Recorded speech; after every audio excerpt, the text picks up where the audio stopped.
Wednesday Connors any Adum Abo Enra and I'm so Deportivo Ewini wa FA Cup. I'm share Bremer United 4-2 game all Division 2 no Wednesday na omone Centurial Life and so Ebo Enra Adama qualify the next stage of the MTN FA Cup. I'm share Bremer United Division 2 Sarawak Central Region by 4-2 and what when it zone 2 so matches no basso na say na a city pro players and Step Football Academy ebebo sa match no ebeba so e prempe na Mahala ene Dabo Soccer Academy and so am Edia face so Bantima Lions ene Excel Football Club ebeshia na Kumasi Academicals ene Kumasi AIK and so abo yeko zone 3 a anapaya or West Coast and games no baso na Moro Football Academy ene SK Fresh ebo anapaya 10 and a match no shase or West Coast omu Fast track ebeshia Sasamo Penny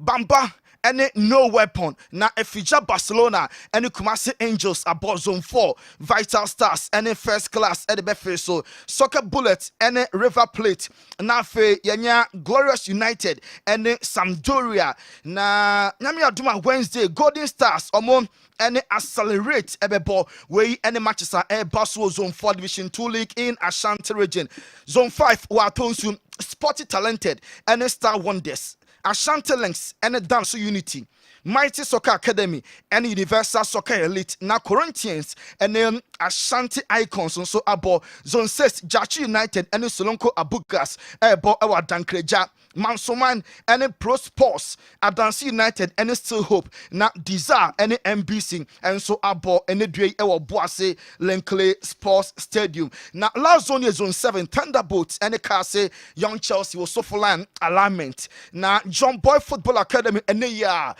Omo ball 11 a.m. Omo ne Lake City Football Club at the better so na fe na top care omo ebeshia Genac Longford and FC Laurentian na Benap Ochina omo enemy Dimafo Academy abowei any games are baso ewo Division 2 league ma enye asem ketu akra yeko amanane Yekonko for a close to games outdoor baso but Yanko Saudi Arabia Pro League no that is a Kudus Mohammed Ghana young star boy you know and as I said there we attracted a lot of interest from Saudi Arabia League you know Kudus another player Saudi clubs na nya prepare so munyana womo enso epe ewo honemo na Saudi Arabia yate said Danilo and so another player obo Emma Juventus wasum Juve ache ye papa na Danilo and so ebetimi akọ Saudi Arabia because clubs ahodo a Danilo no enye asem ketu akra wasi a campaign ama Real Madrid and afei Manchester City na Saudi Arabia hona say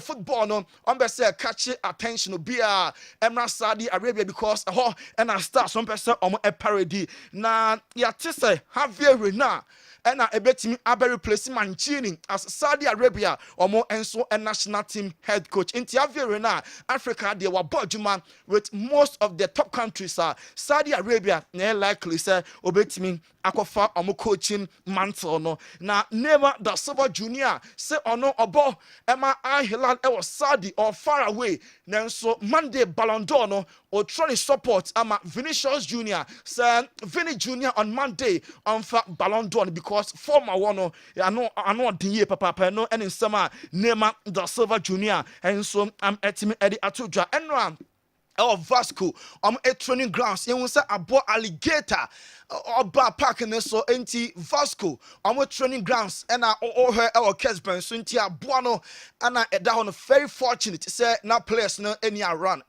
na football club there den and abo bi etimi bamo training grounds enti alligator no and her no Kessben television so yenwura mi transfers say Arsenal Newcastle and Aston Villa.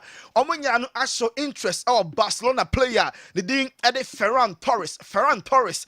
Any player says that 3 clubs are what the Premier League Arsenal, Newcastle, and Aston Villa. Omo and so penal Arsenal wa almost Alda Gula. Madrid, I'm a Turkish youngster, no.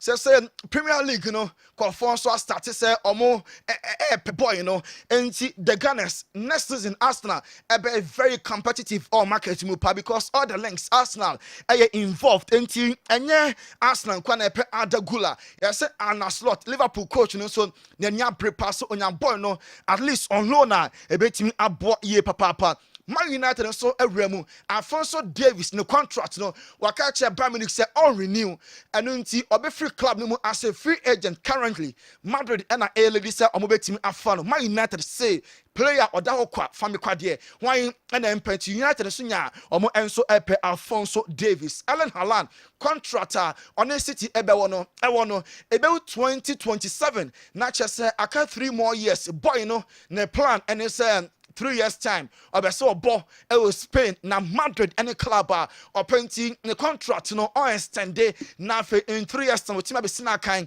e ama Real Madrid omon a football club no Kylian Mbappe enra maybe can say on a PSG Nisiga samna akabo no 55 million euros no enra and a verdict no e buy ampa LFP no I confirm say Mbappe deserves sika no also mo enso etimi etua enti League of Football Professionals or France eno ada omo e omo verdict no eba enti LFP omo verdict no kira say also PSG etua Mbappe 55 million euros nanso PSG say omo en20 asam no omo pesa omo e de court en free football mo na enkoso e wo main court na fake verdict no court en really because omo gidi pass omo tua sika no e de my Mbappe and also enye yikra America Laporte e was Saudi Arabia and also a left-footed centre back wa bopen e was Spanish League you know was your campaign Eddie ama Barcelona na Real Madrid so enya a natural left-footed centre back omo epent Laporte one of the players Madrid so enya bre pass omo enso epeno Vincent Company say bona or they a year Bayern for airborne and so any crowd money out form na omo J41 in the hands of Barcelona na no and for GD pass still an other a student of the game on the morning mia so be coach Bayern Munich so Bayern Munich can penny for confirm say Vincent Company a project and omo ahye ede amano enti enne no manya bad patcher and say also mo etimi e discard it still no because so remain as a coach ede ama the Bavarians Bayern Munich omo a football club no na Liverpool and so any Van Dijk edin come Van Dijk contract no ebewu next summer year no me kasa se the beya obetimi extend name so entimi extend here ya say Mark Gehi ono a Crystal Palace defender formerly of Chelsea England national team no onye bi bo e wa chiro pa Liverpool enya Mark Gehia omo enso epepa Ruud van Nistelrooy one of the assistant coaches of Man United say United omo last 7 matches only one and now omo winning name Ruud van Nistelrooy or Man United I'm a former player or say enchekra niema ebefa or say we are united and we are never gonna stop way any short message or the motivate all Man United fans it's Ruud van Nistelrooy and pay or share United fans no and so in cry where the obetimi akan bibia e dey motivate wo name some results na ama e den on Eric ten Hag bon so mo betimi akọ yes Man United in penny for no any other managers secretly edin komo enra any enrich me be managers ni bidin Bako Javi, former coach Emma Barca. Yate some Man United behind the scene. Omo any Javi edin komo say obetimi abe replacing Eric ten Hag na enyo no nko Thomas Frank, Eden Terzic, Ruben Amorim. Omo nya no candidates yate within say United Football Club. Omo sake ten Hag omo enso obetimi aba yenko America enrada MLS playoffs no etimi eba so na Inter Miami ewini ye omo che Atlanta United Eshom by 2-1 and Tata Gerardo Martino and Leo Messi Makao na Inter Miami omo match omo winning 2-1 no na enye easy Suarez and a share goal number 1 at my Inter Miami enti match highlights no and our Kessben so first goaler Suarez and that year Emma Inter Miami no and when you go so our Kessben so and Gerardo Martino ball Jordi Alba so and assistant kwa and Alba na ordinary compare legends which is Cafu Daniel Alves Roberto Carlos and Marcelo say bana bunkuma from Pardian and Jordi Alba and also dear papa yenko Saudi Arabia and not that without Ronaldo Al Nassr and Al Khalud and a boy yeah my match no ekoye 3-3 na another very late and Al Nassr enya penalty na omo e de eteka match no ekoye draw. Ronaldo wa mobi because few days ago na ne girlfriend George Rodriguez ne ho emfa no enu nti na sa match no enada ye hu no Anderson Talisca and a ball brace Emma Al Nassr wini a ball draw 3-3 Emile Laporte 3 games ni nyana wato atena e de ama Al Nassr nti and that Ronaldo no a ball draw 3-3 na Ronaldo so I heard papa bi an elderly person nim fe no kona nimu pa na o feel Ronaldo pa or any fan na Ronaldo ball game team gina stance mu na papa no or the phone video Ronaldo na wahye Ronaldo jersey nti Ronaldo gu so a all search for ne fan na papa no nim fe ne kona nim kakra na the way wa fall in love with zero ni Ronaldo so person shaman no na o appreciate man supporter or the amount nti Ronaldo fan back or GD pass emena so appreciate supporter papa no the amount nti papa na Ronaldo no na o no e Kessben nti wa bought Ronaldo ni jersey number 7 kita ne phone na Ronaldo bomb match on video bia Ronaldo nko a na zero enso no yanko Santiago Bernabeu enanwumre boss 7 a omobeto Bernabeu ni mu na fe dede na Madrid be ye no ebeka inside nti mo a mo Kessben TV on Facebook and YouTube no say and enanwumre stadium no ebeye omo rooftop no omo NBA omo be close na film bie japa e de good Barca so nti wey ene adwena Madrid omo so am etimi aye na wonim say Clásico ne players a omo ahye more goals a Leo Messi number 1 so far ono ne player Clásico Madrid Barca washe more goals 26 Ronaldo ashe 18 Alfredo Di Stefano ashe 18 Benzema ashe 16 and Raul ashe 50 wemo and so far players are ashe more goals in the history of the Clásico. Now unim say Mbappe abeba the first ever Clásico and then you na washe 6 goals netia Barca previously in 4 games and Mbappe was share Barca 4 times. Washe 6 goals na chese otimi Barca pa and then you ebeko say wa bring Mbappe upon the first ever Clásico. Carlo Ancelotti manager Emma Madrid no so kasa e dia fa Clásico baso and then you no ho na o se Clásico ye Clásico na ontimi enka your favorite because that game way aya na nanka ehu na omo e the plans out open na eba this game we take Carlo Ancelotti. They're doing things well, but in matches like a Clásico or a derby, it's very difficult to choose a favorite.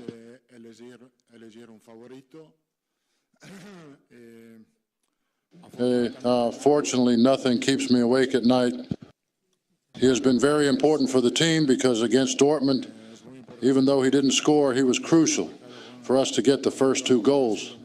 Little by little, he is reaching his best version. Carlo Ancelotti team Mbappe against Dortmund 1 goal. Now it's not very crucial, very instrumental. Our Madrid, I'm gonna come back 5-2 win over Dortmund. And Ancelotti, and no Hans Flick, Barca manager, and also first Clásico in the La Liga.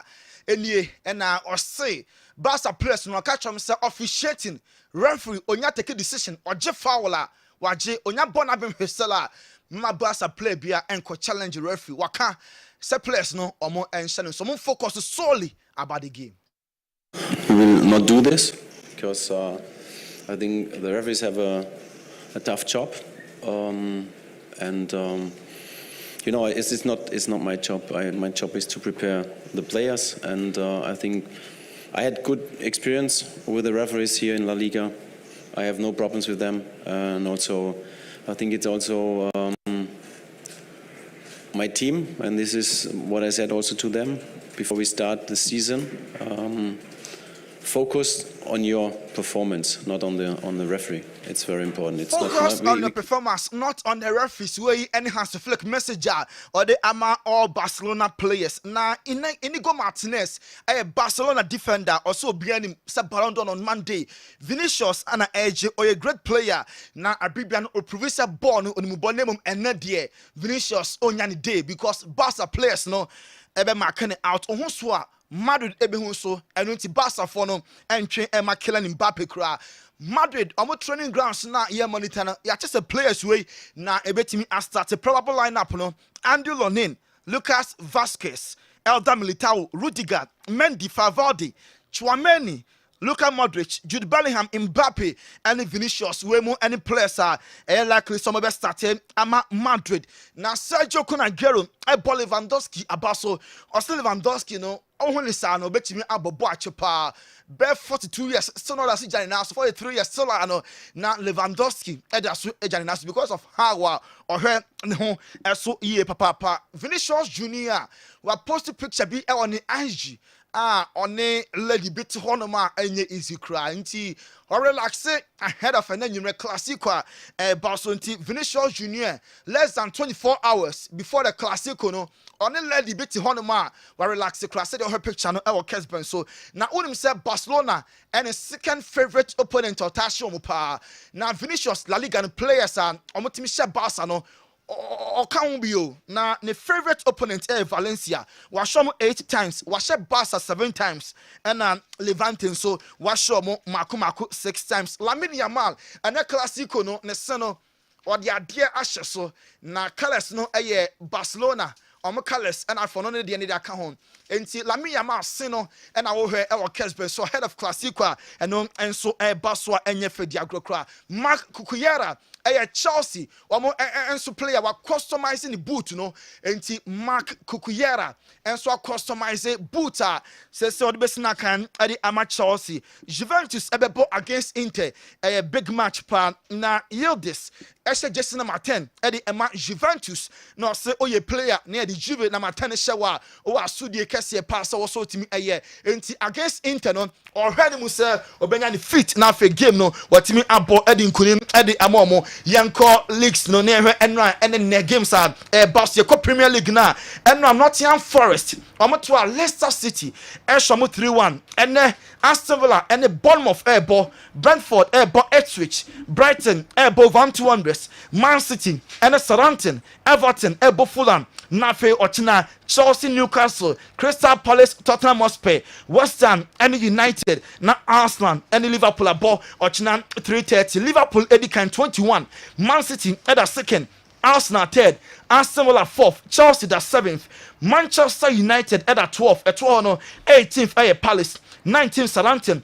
and a 1-2 etwa to ye call Spain and Sevilla e ko share Espanyol e kam yenu a omon antimi ante e La Liga ni mu and then Villarreal and Valladolid ebebo Rayo ebe twen Deportivo Alaves Las Palmas ebo Girona Real Madrid and Barca Clásico no 7 na fe watch na Sociedad Real Betis and Atletico Madrid among Enso abo Barca di kind Madrid at a second ye ko Italy and now Udinese Eshe Cagliari 2-0 and now Torino She Kabakwa Como and Timi Anti and then Napoli and Lecce Atlanta and Hellas Verona Fiorentina China and Roma na Inter and so abo against Juventus on Monday Cagliari and so Ebesia kind Napoli Edikan Inter at a second na ye French Ligue 1 Le Classique Marseille and the PSG na edi ebeta so honma enye fe dia grokra German Bundesliga no Augsburg and Dortmund RB Leipzig and Freiburg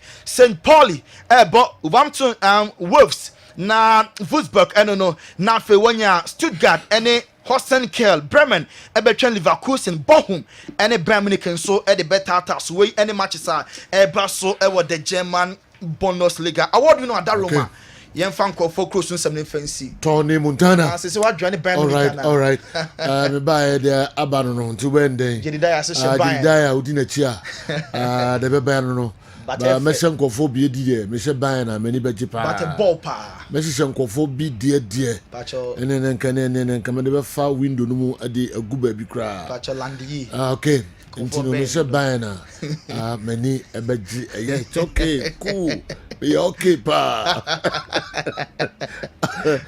All right, Tony Montana, but that's enough. Yet was so foreign stories, no, and a Montana, Tony, at the go at the Amayeno Kessben television, Kessben 93.3, Kessben 92.9 Accra, Moamusha DSTV channel 364, and a Unsa Ebeka and Sansu, and a channel 121, and a Moamusha Go TV, no, Unsa Ebeka. 0551599933 0551599933 ɛno ɛyɛ WhatsApp line momfa mo messages no emra 0593 930110 0593930110 ɛno ɛne WhatsApp video line ɛno nso betumi ɛde videos no afa so abrɛ yɛn yɛka jagum tɔne ɛde ama no ne nsɛm no aba wie a mene Dr. Edmonatha ebedi nkɔmɔ kakra na ewia afei foreign stories no yɛbiebiem kakra ɛde ama messages no ahyase aba ɛna ɛba. Now that the Black Stars are not performing well, will your crew say it's because of Dede Ayu and his brother Raymond Kolzi, pharmacist Feyase, and how the way Edinkai Abreyen?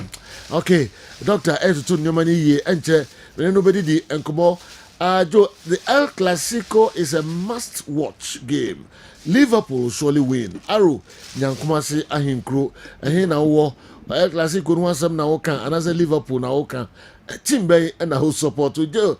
I just want to ask that can a main referee show an assistant referee, which is a linesman, a yellow or red card?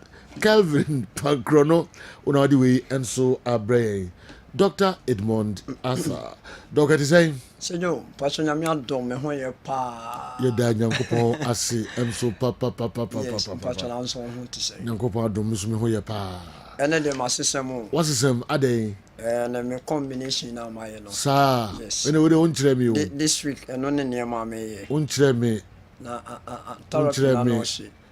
Kubensu. Anna Nedrian in the gum. Nedrian in the gum. And the be origin vinegar. A gum. Wow. I see. So you're really all flags. Me vinegar or flask. Yes. And me wo kubensu sinchen. Wow. Me fan fry. Ma mix we na wie. Okay. And me kubensu and so esi ho. Wow. Me kubensu ni. Wow. And yes yo. And nti no me yaw de ni bi. Omo ba aduane na me nta ndi no. Okay. Nti gese me ko soma no de aduane ne be ka ho. Na me de vinegar no wono. Nsuo no nkwampo no. Okay. Vinegar ni timi ka. No manum nsuo no separate. Exactly. Okay. Hey Dr. Edmonatha. Wow. Asike mmai na mumfa nkwa na mumfa bi nkwa wono mame na fe mene ne nyepe do benum bi amanum bi and then 41 and on pay in fact exercise on more than no. Yes hey! Na me hobby serious yes you the real more I mean jogging pan I'm so no your whole day your just say I was so happy I said vinegar yes. Oh, I was so happy. And easy. They not the brand of a doctor.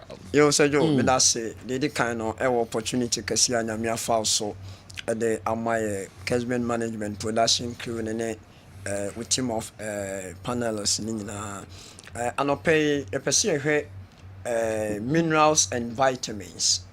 This week the nyamia adomo a every Monday ekoni nyina no ye be minerals and vitamins but me pese anopay no may a summary of what is going to happen.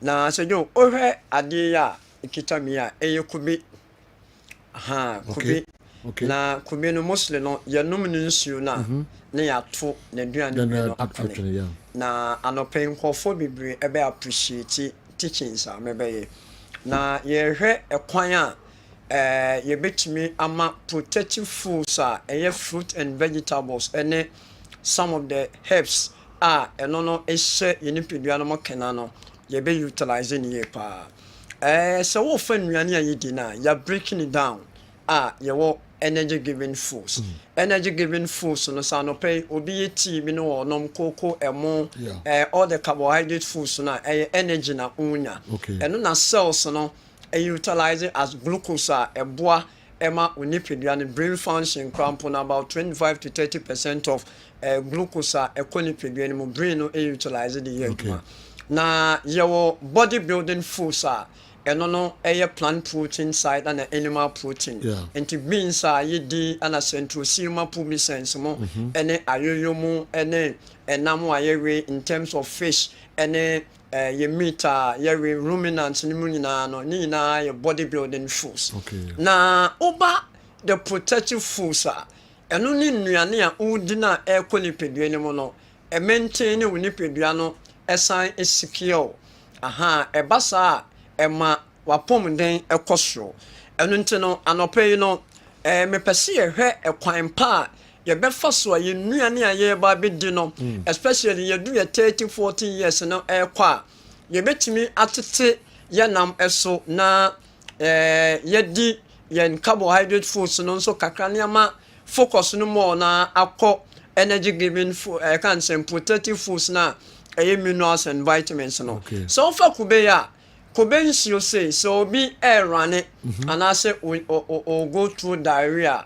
adia traditionally yetimi dey replace ORS kube nsuo yes I know ne adia traditionally and I say locally so no more keeping yourself no hydrated so na be ya running na course no and I say we mu na ehwie ye no nsuo walusi any energy a walusi no obetime dia replenish and so de be hye anemu na anopai ofa kube nsuo a one of the powerful natural idea amiaya onom no ema energy level kosro kubensuo onum kubensuo ema wo energy level ekosro kubensuo fruit ofa kuba fruit fruit bia nso monosaccharide omo fructose na ofa fruit a on say na me kase ye energy giving foods nti nuaba ye di ni nyina nso no break down as glucose I no say monosaccharide na eno nti so we kuba kubensuo na keep yourself hydrated in such a way say o insio and I say kwan o electrolyte in terms of sodium potassium and bicarbonate in those nnuane no na we kidney function test is showing in an ebi okubensuo apart from that kubensuo antioxidant was selenium mineral bit is selenium ofa selenium nema built on say your school no na ye basic chemistry enye ye mpo na science for no ye 00 obia ni nua na yakase ba ko de wo se oni nua bi be ka ho na ye stable we say ento fa bi te se chloride on ne de no ebe ka ba ko sodium ne de ba ko bluso na sodium ba ko na abluso no de be ka chloride ho na abalance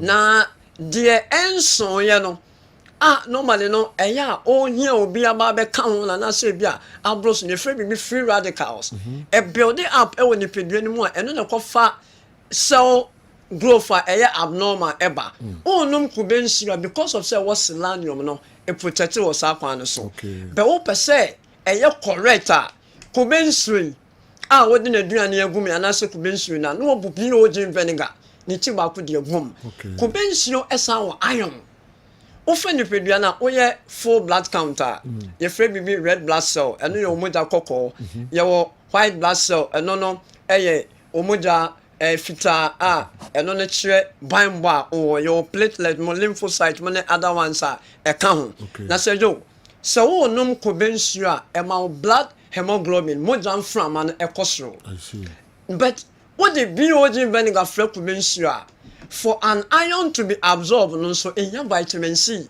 enti ebasa e ma womoja ekosoro kama enu nti no obi o a na ni chipai no ne nsa ayi ni chichirichi we bibi kakra bia no abre mesrew kubensuo what the bona nopa any anwumre anase anopa bia bobako na wo the BOG vinegar egum we ye number 1 number 2 sejo kuben ye wi a na ato akuni o sejo won say aha na ye wi ahaye ne to peche ha no ye onnuane no bi ho no a pharmacists for extracted the blood pressure no I see yes omo extracted ne hono na so yo yakoto ogu no omo extracted no omo de aye blood pressure no so yo on set ne hanom no ohwe na duane ya ahanom no peche utimi twitwa kakra bi na bia glass cup oh what twitwa kakra bi to say matches box size no what papa mu no offer clubs pepper empragoma bear 5 at the account. So we are fan of akekadro, especially any mema no. Near the akekadro bear say yensa kokromuti the teacher na ya boboso the account. Now when they ensure a shipa ego such as bako. Eya woma no asone so now the BOG vinegar bako gum. Say yo, do you know what it's going to do? Or blood pressure no sugar. Abra wo no more drew, abra o exercise, abra o titu nuane so in terms of nyama medical training na sugar ni BP meba form. I see. Say yo, o ye ni say no. So cholesterol stra no afa anka ho na lemon ho no.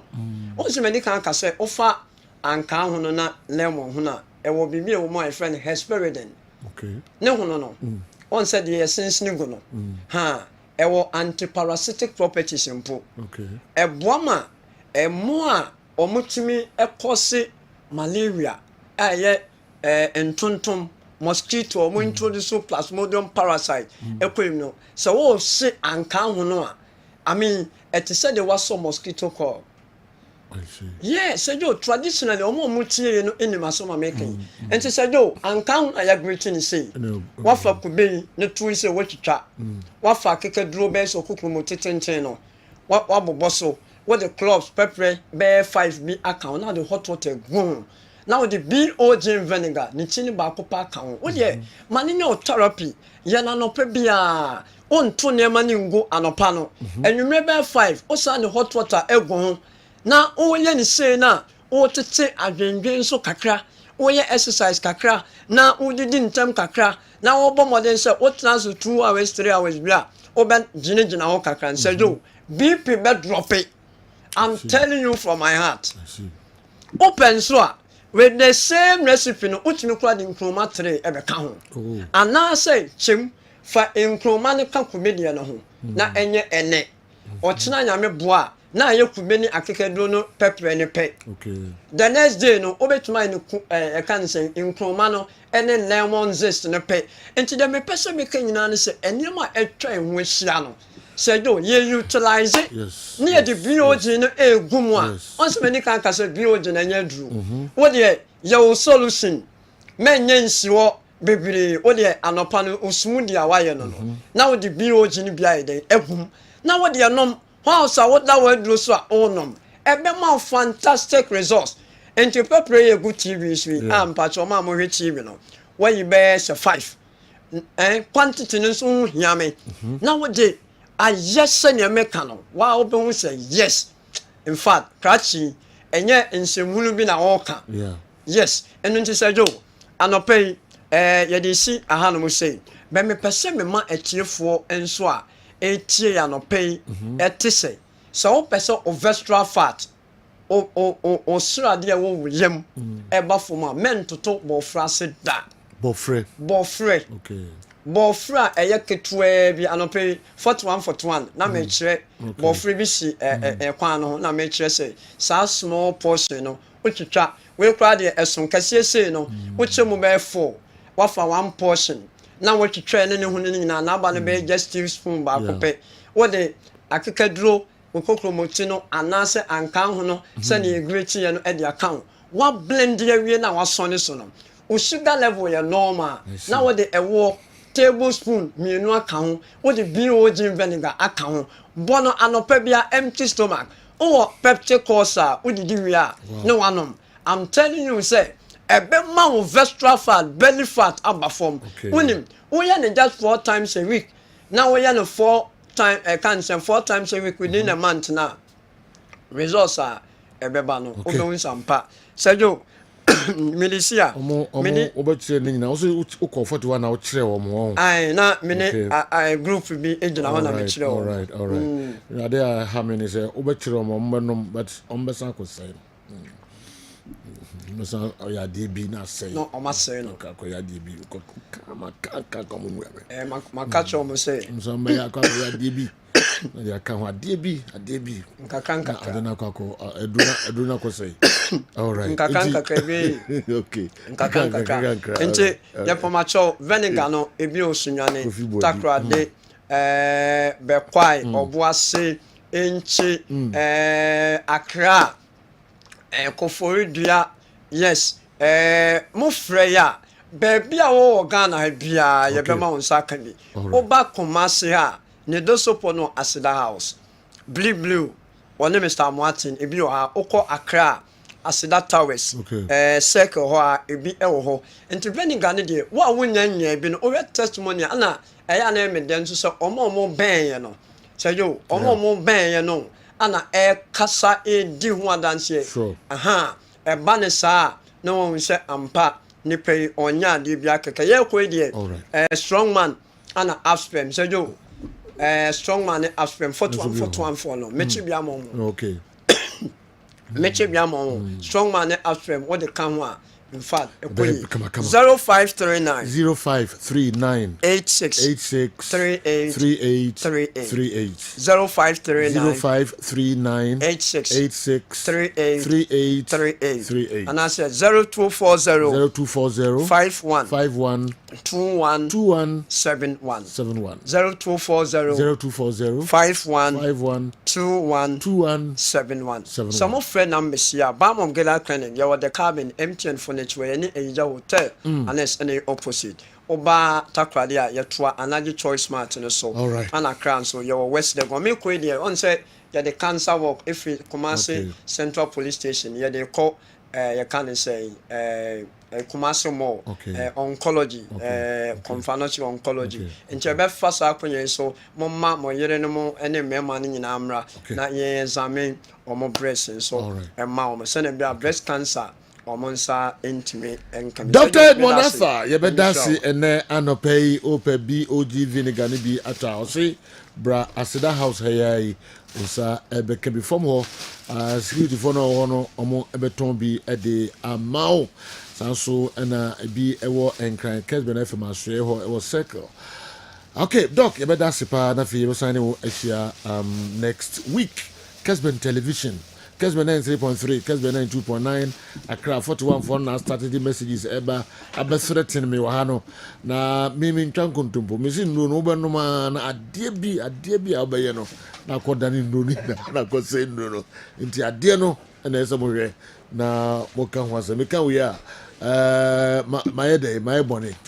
All right, Andy Kem say yeah enra we nya kwan ansa wo questions na amanfo ebusa wono na emereniti wa nya kwan minim se ne ubenya kwan na wa hwehwem kakra man ana se wure afifi bia mo amode questions eba enra be 2 or 3 yentimi anye ho adwuma kakra no obetimi di aba ene na ya hwehwem na adwuma bia ohu bia enso ya ye Julian Caesar message no em say no ana amanfo se yensan hwebiom na bibi wo ho a and so yetimi ede aba owura kujo fiano versus the executives sana ebeka no president of Laka yes akoka nasem osina asem na oka ono anaka it remains his opinion na the executives say there bi asem na akoka na ye yi mumu kopa ache wa ma said you ade gala gwani bisi and ono so asan back say any elected on betre do pa because so mo pa ache on et no be san be kasem bofro no ma san akopa ache asem na sirika kra but the Syria ni nyina achi no very serious. You know, very serious. Very serious now. Very serious. Say chairman we ba cancel. Na Oduro Nyako and others. Minim say Oduro Nyako dey so no nko a anase or represent other members of Laka. And also the Chopper no aba Mamudibi mo pamucho apology yeah inimu yenka ho munyi free yenimo yenuano ye domo pa yenimo ni problem bia hey erade gino Ghana football enti na ɛno nso ɛkonkɔ hɔ a yɛde ho nsɛm ɛbɛba na wotwi nsɛm ahodoɔ pii ɛna menim sɛ ɛsisisi a ɛbɛtumi ayiyi mu baako na ɛno nso yɛde ho nsɛm ato adwa wafu tournament ɛkɔ so wɔ Togo no ɛnɛ nyame yɛ adom a Ghana ɛne Cote d'Ivoire semi-final game ɛno nso bɛkɔ so dendenden ɛnra GPL match baako ɛkɔ so Legon Cities ɛne Accra Lions ɔmo ko ɛtipɛnko ɛnɛ nyame yɛ adom a weekend yi ɔkyena matches no bebree ɛnso ɛbɛba so yɛbɛba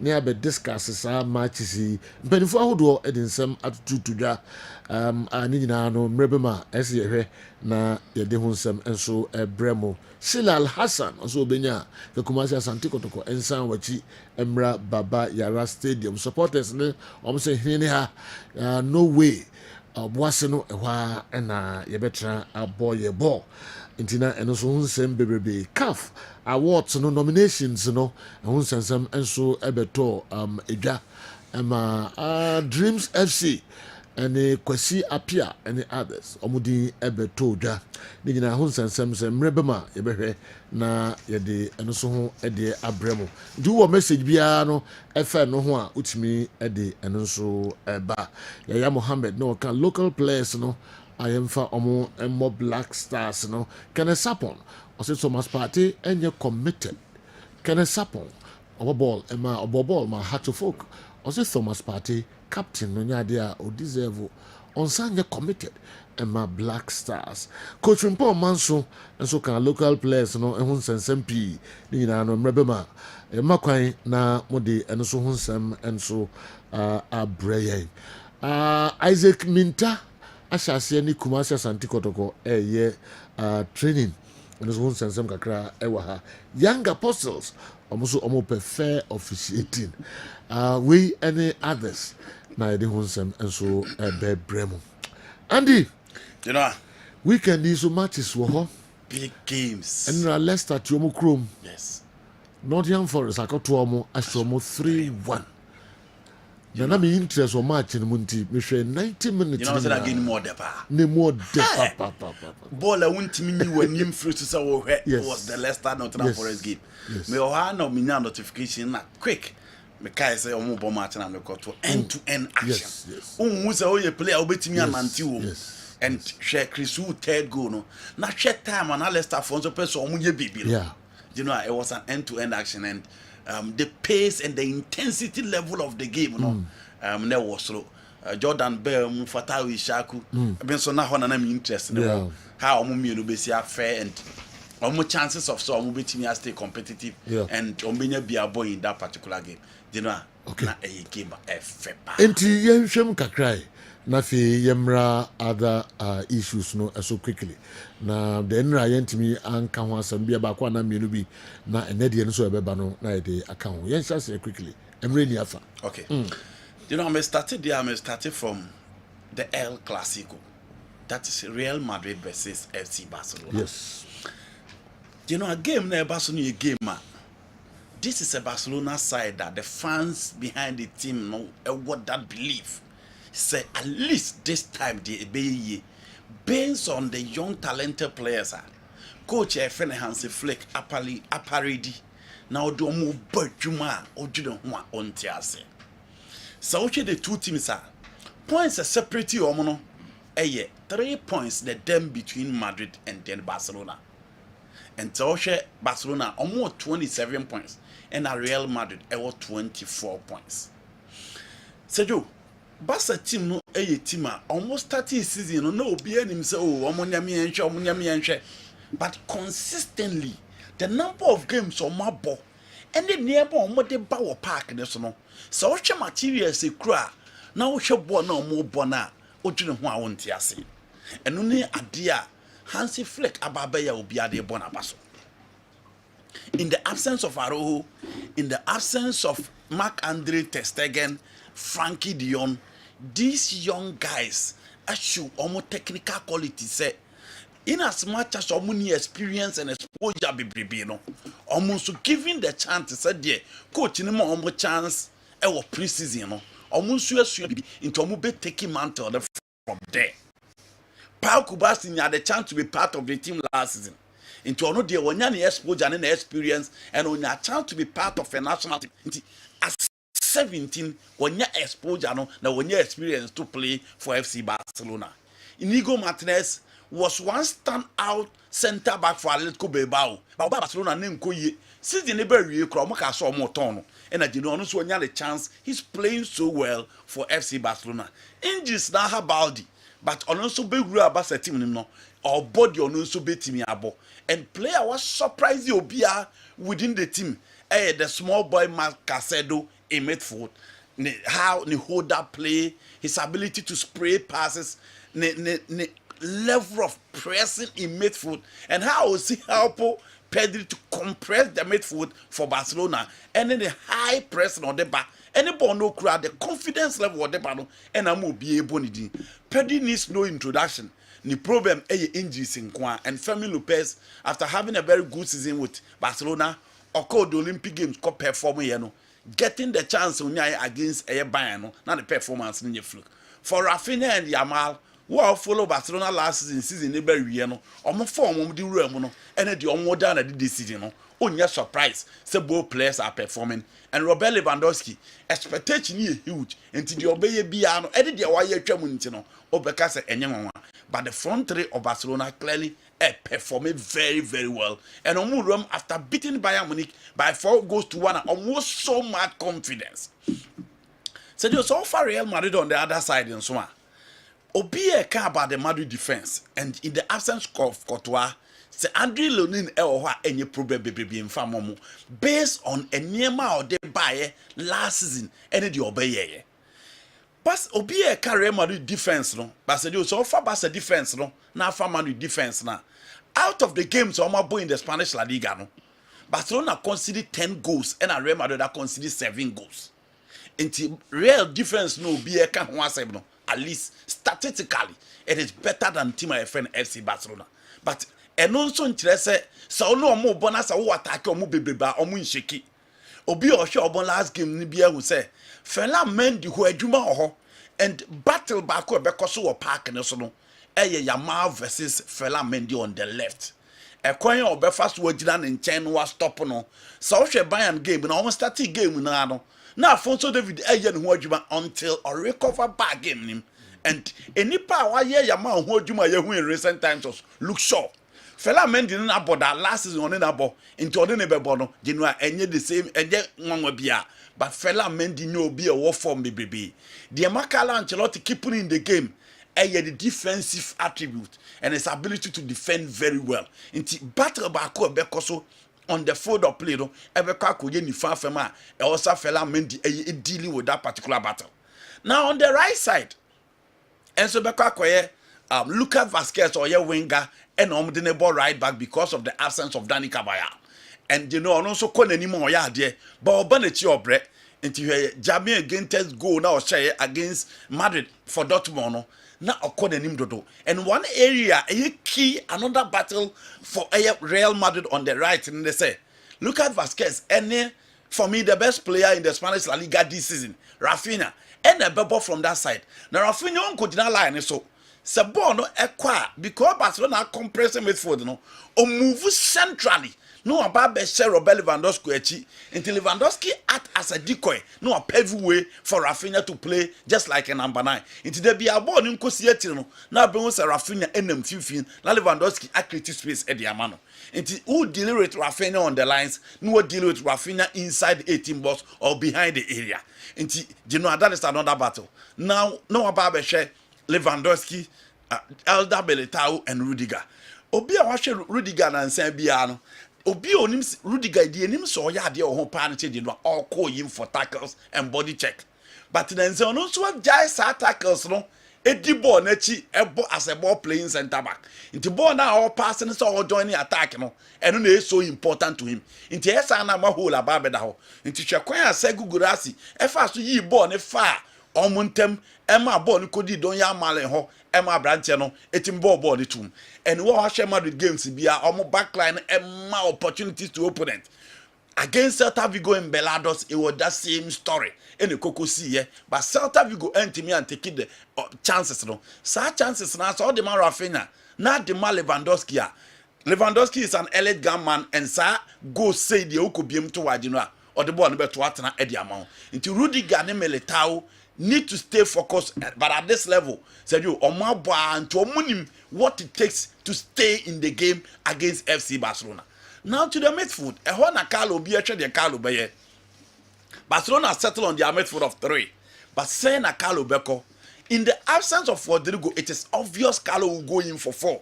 But 4 no Bebo with his favorite diamond no. E Hwamu no betusu. Chomeni Bebo, Kamavinga Bebo. Luka Modric be starting and now Beba. Jude dear, Obianim said Jude, Federico Santiago Valverde said you omo dear, omo be Bebo. But the 4th choice of Becca home wine. Medica can the Basa midfield and how almost compress my pack they narrow just to press and overload any midfielder mobile. Again, they also have the energy to run against any midfielder. Omobetimi are closing the spaces. No, real any controller of the Bema. Look at what it is at the end by again Dortmund in the second half. First half, no intimidate the pace of the game, but almost slow game. No, it was moderate. Or running show no for a team. You friend Real Madrid. Now the problem for Barcelona now is how to stop Kylian Mbappe and Vini Jr. Kylian Mbappe and numbers no, idea encouraging. But so check performance rankasa or demanded here of him. And you know, Mbappe out of the 4 games against Barcelona, 6 goals. Oshia Basa or here exceptional performance to score goals. Last season Obia game no nim but only 2 goals Elekoy and the hat trick our bad boy new camp. Nti Mbappe so a good record against FC Barcelona. And you know he's not playing against an extremely exceptional centre back. A emerging centre back in Pau Kubasi and experienced Inigo Martinez. And in as much as Mbappe anymore, you know, you still need to keep the tabs on him because or one player set games, you know, obetimi they announcing the full presence in the Spanish La Liga. Okay. The next one, Ebeye Konde Vini Jr. Konde di kaka so the game saving obe and no na boss several times into Onimhawa yesibo against Vini. So we Valencia free wa Vini favorite opponent AFC Barcelona. Okay. Last season in the Super Copa it was a hat trick and in the league he scored. And Jude so last season or running shown within the 2 games in the Spanish La Liga no will be up against the Barcelona defense too. It's you know how to play these 2 guys out. Any the headache for the FC Barcelona side. But at the back from this Barcelona team, they say they keep on scoring. And if they decide to go in for highline as MBC, but Hansi Flick, as experienced as he is, on him how will stay in the game and how will see a coach with Carlo Ancelotti 2-2. And you know a better game of tactics and a game of quality. Coach or referee original game no pressure na shall say about Sanchez Martinez. This is not the first time we OD Spanish La Liga. You know, this is we be the 4th time at OD. 3 times I OD in a Real Madrid team here winning. But even Madrid for no crowd, or winning 3 games I OD in an almost same man pressure say games be or how OD the amount or dear. Oditia or Munya maybe your money. The same thing applies to FC Barcelona. Into pressure war, the economists, the banker that obedi referee no pressure war and so you know 2 teams in Nadema. Madrid for so Omobeto Benaba Safranco by no Busam and so Omobetum. You know. Adeba quite very common in this particular game. They say Obia Madrid team we almost say Barca team we almost say. But what bet me a keep defense you know bet me winning this particular game. It's a gamer. Investment in the general make up for both team to score. I want to make up both team to score. Be able to go, but who are betting me a keep defense in the general? Who are betting me to score? Yes. Now, over own team specific. Win. Yep. You know, win. They are make up for double chance Real Madrid. Double chance Real Madrid. As you say. Madrid be winning and on bedrock. Okay. Yeah. Okay. All right. Kebe picky 1-1 baku free Serie A. Na ko picky 1 so free EPL no emwemre no enim na fe menko naro ne awal so mo bibi eka.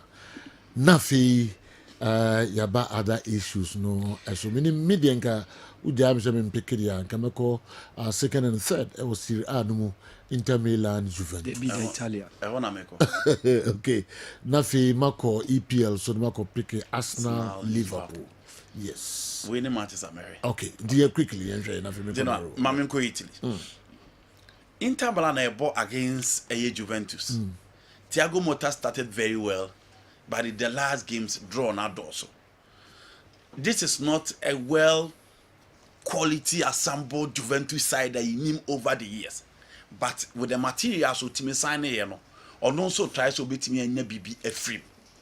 So we a team your friend Juventus big games omabo in the Italian Serie A no. You know omabo against Napoli, omabo against Lazio, and omabo against AS Roma. So 3 games at Juventus are going on team lose back kra. So for Inter Milan so you know almost against Atlanta mo win. Omo kose AS Roma or Stadium Olimpico. Enna AC Milan ehye omo e Derby de la Madonnina. Inti out of the 3 games Inter Milan so abono. Say Joe Inter alusu ba ko wini mienu. But Juve wini ba ko no ma draw 2. Inti 2 teams na big games so compare obo performance obi timi ayade in that order. Now, we are now the 2 teams na ba besia no ahwe performance individually. Obian him say Inter team they say the most consistent teams in terms of players the Italian Serie A anima Inter team no. Napoli assistant team ne kakra. Assistant coach ne kakra. Roma assistant coach. Team your friend Juventus assistant coach. AC Milan assistant coach. Inter they almost stick it to the same old international Milan team of Antonio Conte the Babisi Simeone Inzaghi. Inti Benjamin Pavard mo na aba beka ho Stefan de Vrij ofa Bastonia ofa De Marco same thing ofa Dumfries the same thing Henrik Mkhitaryan, David Fratelli, Kahan Çalhanoğlu, Nicola Barella and Obian who say Marcus Thuram and the Lautaro Martinez goals name to say the goals name last season for Lautaro Martinez but 3 goals no one with Marcus Thuram scoring 7 goals so what about here Juventus on the other side you know America can say any Juventus team obo list and obi ehu a no omo yoma show omo nye bini but at least ofa obi to say Juan Cabral ofa obi say Nicolas Savona this game there me expect say Cambia so beba right back encore right wing biu Pierre Kalulu formerly of AC Milan and Federico Gatti as 2 center backs in the absence of Bremer no obi ehun say you before Bre some will be keep clean sheet because with Bremer na some be consider goals but after the ACL no Juve consider the last game omo boy no coach need choose say obeko 4-3-3 instead of the 4-2-3-1 into obo Douglas Luiz obo Kefram Thuram and obo Locatelli and anymore you are expecting so obebo Federico Conceição formerly of FC Porto on the right no about Yildiz on the left no about Dusan Vlahovic say on also Eddie Vlahovic be anymore in a 4-3-3 general in all departments who say Inter Milan team no holding but so should they be the Italian na game obia ye play out tries and the outmost best and obey team diama on the field of play say the bear the team ebe team ya winning so also the individual quality in kwana wa sambo now we teamwork now we have consistency there we expect a team my friend Inter Milan say general omo na betimi a win this particular game but Thiago Motta adwuma oye ne nkakra no so aba the Juve team level of confidence omo dey bo game no was so but you know Inter team how do we need to so be omo team disappointed but this one may call for a slim win for team my friend International Milan. Okay, now Arsenal versus Liverpool, you know Arsenal any injuries affect omo kakra and share the last game omo boy the EPL ni ma omo etimi koluse with Vitality Stadium against Bournemouth in the Champions League omo recover against Shakhtar Donetsk adeba akon obehu Mikel Arteta team no na di no ase Mikel Arteta free Arsenal na apart from team a wa build no adeba akon a wo de beka na wa ya ade pa ne say Arsenal no obi anim say nka omo ba bebo big games omo lose no nansen omo big games ni ye games omo hunu popa inti omo last 2 games against Liverpool in the Premier League omo lose bi omo last 3 games against Manchester City in the Premier League omo lose bi against Manchester United last 2 same story and one team na nko omo team Arsenal ye pa team I friend Liverpool because of how I know omo see ball omo play no but in the last 2 games you know enko ye em from team I friend Liverpool. So for 2 teams now also check will be a big game this season. Ofa Arsenal no ahwe omo against Tottenham Hotspur. Omo alusu, omo nya slim win. Omo ball against Manchester City. You know, a man down. It came Manchester City last minute and Sana City 8 minutes or Mokano. Into a show how resilient the Mikel Arteta team no a year, even after a numerical disadvantage. Opeki Liverpool so said you just last week almost Chelsea by 2-1 and almost Manchester United by 3 goals. Into Liverpool so out of the 6 points in the big games of Mabon almost 6. And the Arsenal were 4. And on the level, how a match is so tough for both sides. Now, Arsenal elusu Abrante friend William Saliba. Inti Ben White Zinchenko by the last game, no. Quiver bad game no against Bournemouth for one TV. It won a bad gifted 2 goals, no. But Gabriel improved so well. And our coach need to be by the right side. No, the Ben White about central defense and omobetimi a check his options so okay. Zinchenko onya chance about the last game no general. He played very well for team a friend Arsenal. In midfield, Patebe and cementing a position no. Declan Rice is there and Mikel Merino bought the last game no. Now what you control them on need that level of intelligence like Abrante friend Odegaard, but a more almost certain level of creativity and control. E won fifio enti coach no so be pese obetimi ayusu no now anymore no Bukayo Saka back but in the Champions League oyusu Gabriel Jesus, Martinelli and then Kai Havertz. Trossard is playing very well, so it's likely so obetimi ayusu Trossard and so or probably obetimi ayusu Trossard in midfield no one started Jesus on the right to say the oyusu Jesus against Shakhtar Donetsk. Liverpool will be any moment set up no and Arsenal playing against them. The only problem Arsenal been there how Omo defense him. Gravenberch is playing very very well. Curtin Jones had a man of the match performance against team friend Chelsea. Dominic Szoboszlai has been on and off, but how to stop Salah and only Jumano? The last time Arsenal ball against Liverpool, no, Omo pray to stop Mo Salah, and Diego Jota will always find a positional sense. No team the BB and so etimi at them with Luis Diaz or Cody Gakpo, whoever ever started on the left. You know, Arsenal again will go in for that determination game. Liverpool will come attacking from all cylinders, but Metepo Arsenal said, you know, Omo betimi a point in this particular game. At least a point? Yes. At least a point. Yes, I don't see Arsenal beating Liverpool. Oh, there be would see you. Was it at least yes, a on point? On a point. It's not a man not the cry yes, 1 point. On a point, yeah. It is the option of winning. Arsenal lose. Sana Walker. Arsenal double chance, yes. When you say at least, Also, you don't see Arsenal beating and I'm Liverpool. double chance, yes. They cannot beat Liverpool. The Arsenal team that I've watched. But don't beat me in a point. and more double chance, no. Then you are rather giving Liverpool double chance. If Arsenal can't beat Liverpool, as the Chinese say, Liverpool will either win or draw. Yeah. Never that man. Okay. Narrow. Well, General, I think sir, and then no, we are seeing a train and you may know soon. Clásico no na above from kakra, but all share ahead of this Clásico anyhow season no are turning out now. Ama any mama pija. Ewo Clásico na tension ya there bano. Who hear previous weekend performance in the La Liga and when what the two teams did. Ewo Champions League, you know. You share team my friend Barcelona na Orche by a Munich. Asheno ye say no na ya de obi expect and team are also ede Real Madrid o here kwen no so Dortmund ebe share 2 goals na obabeche no e share na no so ya de awon expect omo ka Germany for no echi empamo mo sa akwa omo den sapan ekoye and this season the two teams have been in good form. In fact, team Abeka so improved team Barcelona. General Hansi Flick ama ya to me say coaching a major component of a team because look Liverpool Barcelona team here you have about 5 players start here obia age more 21 na chese nkwada pa and odi omu edi juma wanwaso sano. If you talk about somebody like Kubasi 17-year-old, Yamal 17-year-old, Bardi is 21, Pedri is 21, Mark Casado Yakofana Bay is also 21. Inti about 5 of them. But interestingly, they have an experienced centre back in Inigo Martinez, and they have an experienced centre forward in Robert Lewandowski.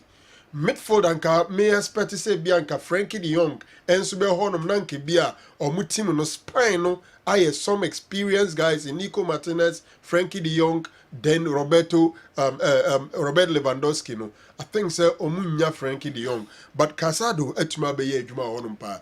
You know, Obiwe Bisasa what is at stake. Team Barcelona is leading the pack with some 27 points, Real Madrid with 24 points. What it means, and say, in fact, goals difference in the momentum. Barcelona has, I think, plus 23, and Real Madrid or 14. But I don't even say La Liga, and at the end of the day, and your goals difference first, say head to head. In Tekamiako, say, whatever happens today, it's more likely, say, on the league log, Team Barcelona will still be on top. But imagine Barcelona winning. What it means is after match day 11, Barcelona bet Real Madrid 6 points.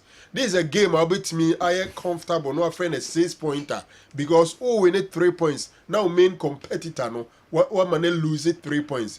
Now one interesting significance of this game is about the fact that Team Real Madrid are 42 games without defeat. 42 La Liga games. General so omo avoid defeat. Nyame adume na as a chance recorded that La Liga nimu ai kita Barcelona in 2017-2018. Barca called 43 games without defeat. In fact, within a certain period, called 43 games without defeat. You know, they say Real Madrid, equally. So interestingly, apart from say the stakes for Barcelona is so high, one win and then get 6-point gap between you and your closest rival. Win na sell more record no because ne so munya win pe as it say we share bibi egu sa record no ye entertain dia the longest year streak without defeat. But say ne omudi agro na say omo antumi anhye Real Madrid as it say Real Madrid could even go on break the record and probably extend the record. Sure. So Barca were Juma ye say one will break it that record. Do they have what it takes for me? And I try say combined level but me share two teams in the pa my dream say departmental Barcelona ubetimi do ma compare Real Madrid attack in the front three. For me on paper in the midfield it looks like Real Madrid is slightly ahead. When it comes to defense, Real Madrid is slightly ahead. You know, obvious. Say Carlo Ancelotti beko ne 4-4-2 diamond no. That is all you go. And Barcelona will come in with their 4-3-3. Me assure say we can win. I would also give Real Madrid double chance. I don't see Real Madrid losing this game. Okay. One pay. Okay, all right. Arsenal versus Liverpool. Real Madrid UEFA Champions League matches should be televised in churches to boost the faith of believers. Madrid straight win. Crucial Raul Tamale Malchagu Nedi Weyaba. The Madrid matches no yenyi was sorry them. Now infant Kenya a giddy for a faith. Yeah, now him say Diego. But we who say bare last 10 minutes. No much changing near mama. Doubting from doubt or no about believe until there be a man for case spirit until case game na Diego when him say when ye of be one as done. I want the United shirt Franco Naro is wearing. Please, how do I get it? Brana Bebe free no. Ura ba excuse me mom quite no we studio. Abo rata den ko. Na butre. Unfortunately, we brasa no ye biato. Okay. So the other I will share ya. Okay pa. Yeah, we come kai pa. And I will tell be bia on sakano. Yes. Yeah, that will work. All right. Pick the other game. General, Arsenal, you see, we one season and I'm so optimistic about Arsenal. But it will be for whatever reasons. Na enema Diego. Going into this game, yes, Liverpool has their own injury concerns, but I think the Arsenal situation is worse. Any Saliba, any Gabriel Magalhaes, I can say, omo defensive player solid power. If not in the whole of Europe, Ukraine, in the Premier League, somebody can simply say, the guy is on red card onto me more. Calafriari Obaya na bebre GD say the Oba bebo mo left side, he's also out. Into a number of injury concerns and suspensions for Arsenal. Their captain Odegaard, who is the life wire of the team, for me is out. I'm not too sure. Be Bukayo Saka, Ebeba back. They have their injury concerns.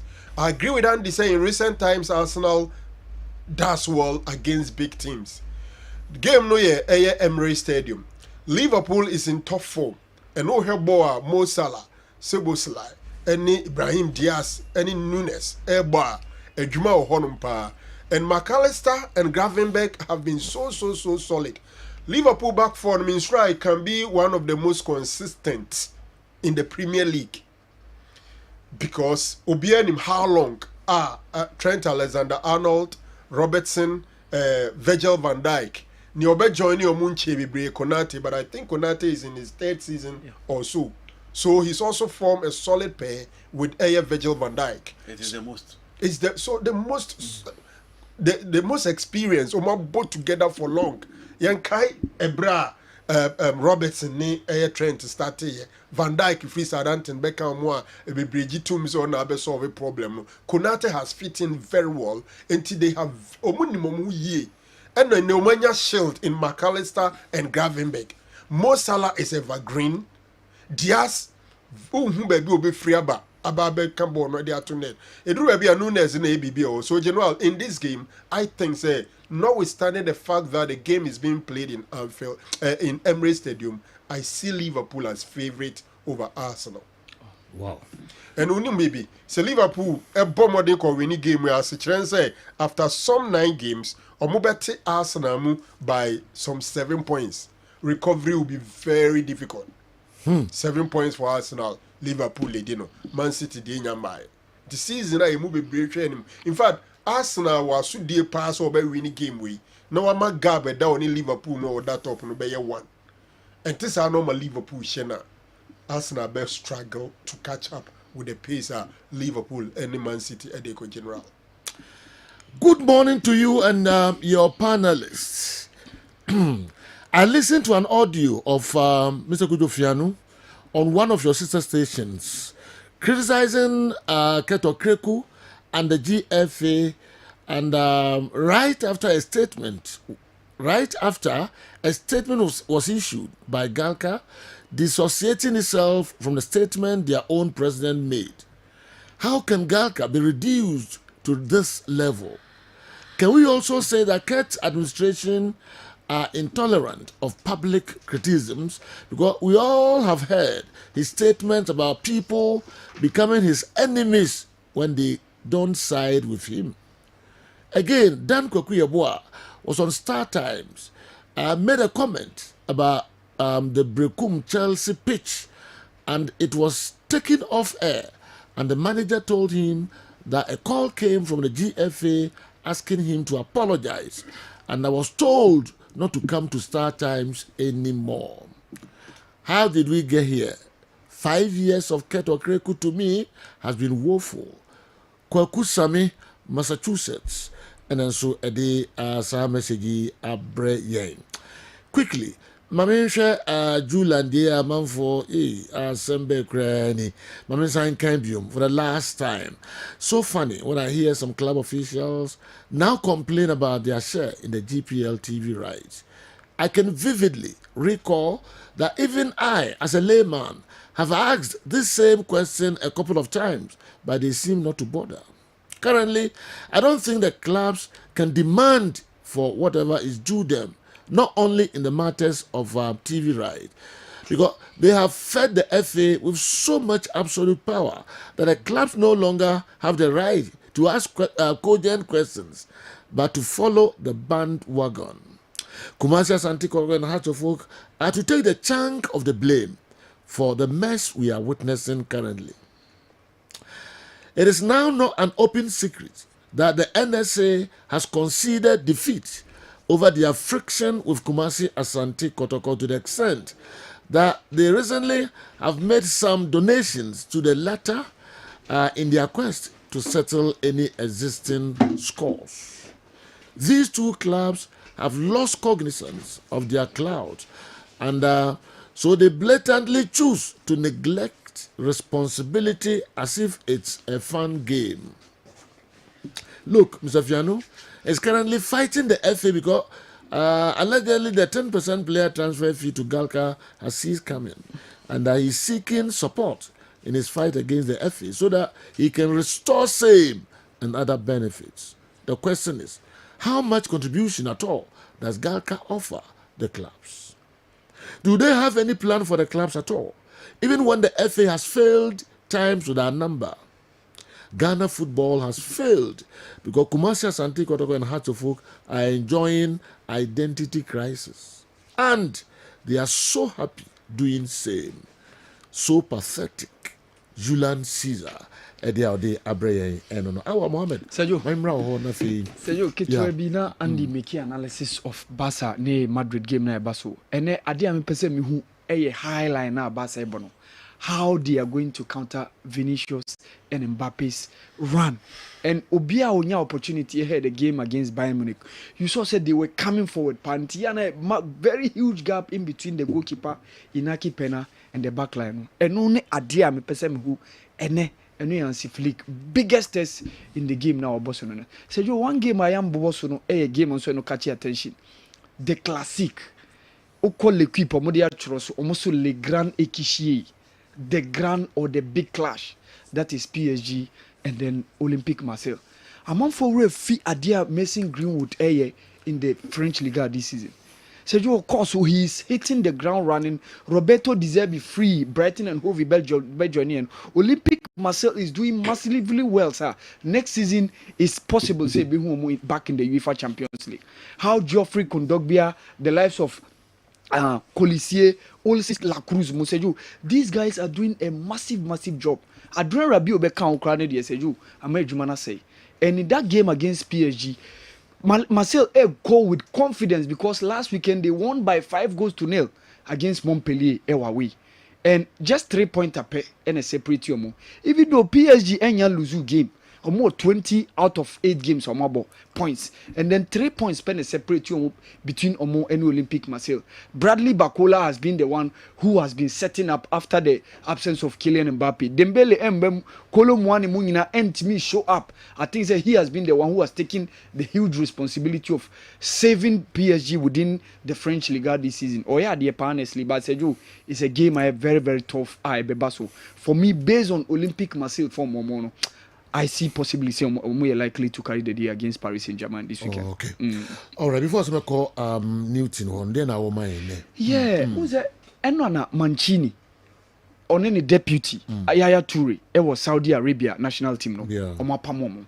Na seju Ghana Football Association di kanka. Seju heavy rena or damn pain as say Saudi Arabia for any needing komo. Says you likely say heavy Renard will be returning back to Saudi Arabia. Okay. Kodampai. You to do away. He said, "Okay." My headlines. Yeah, my headlines. Hey, I don't know. Okay.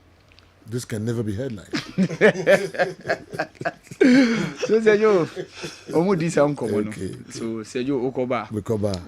Right. Jackson so on tias yes am fan di an calf best no. Nicholas Jackson.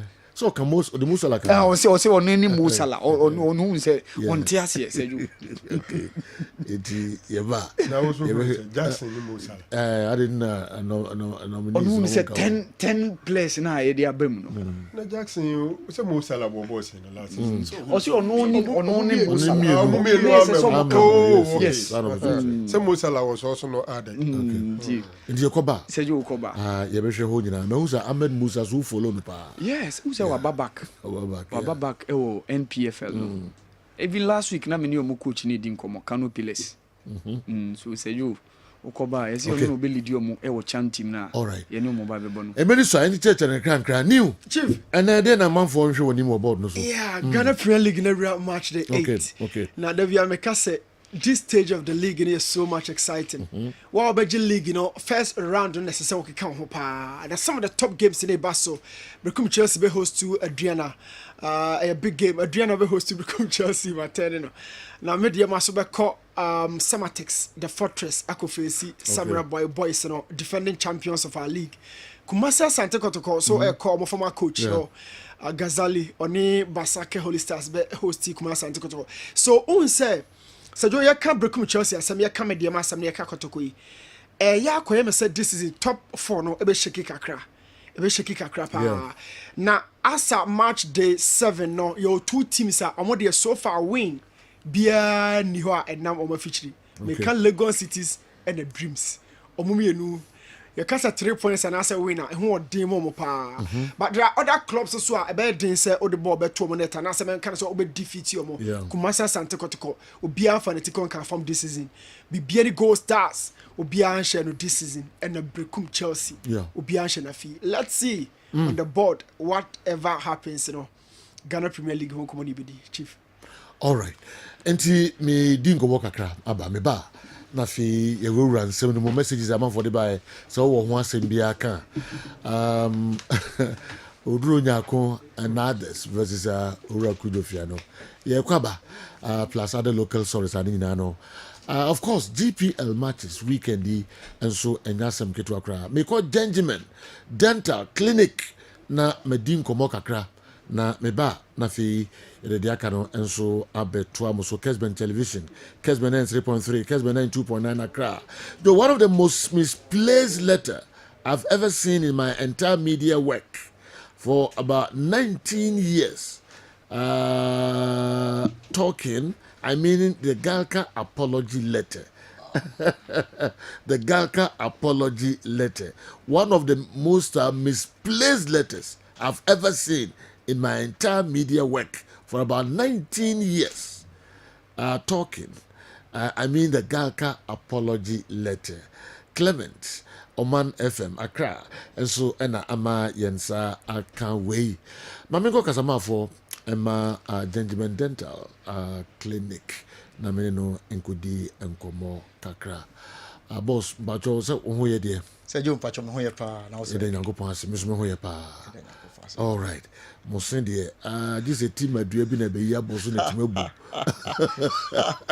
more gentlemen no my in a pumpy and a kama spa and so all right then I did brain Sejo dedi ka mechiao okay mechia etiefo nsusu nyina bia juice ene ahwefo mo hwe Kessben television so other social media platforms so nyina ye chia obi bia especially your patients and so na Gentleman Dental Clinic de bia ye ba mo nchen ye bebo mo nkaye ye ne mo kasa ye kyerɛkyerɛ mo na ye hu say ampa response ne course na ye ba ne di adanse say oral education na ye no in fact amanfo e take it serious pa na Gentleman Dental Clinic ye Kumasi Abrepo Junction Bantama Abrepo Junction ho na Gentleman Dental Clinic ye di adwuma na mse nansen ye de efa ye schoolie ye ho kakra for scaling and polishing ho ebeka gum disease ho asem but ene no kakra pese ne omanfo eche no eye periodontitis because ye hu say focus no or say ye ma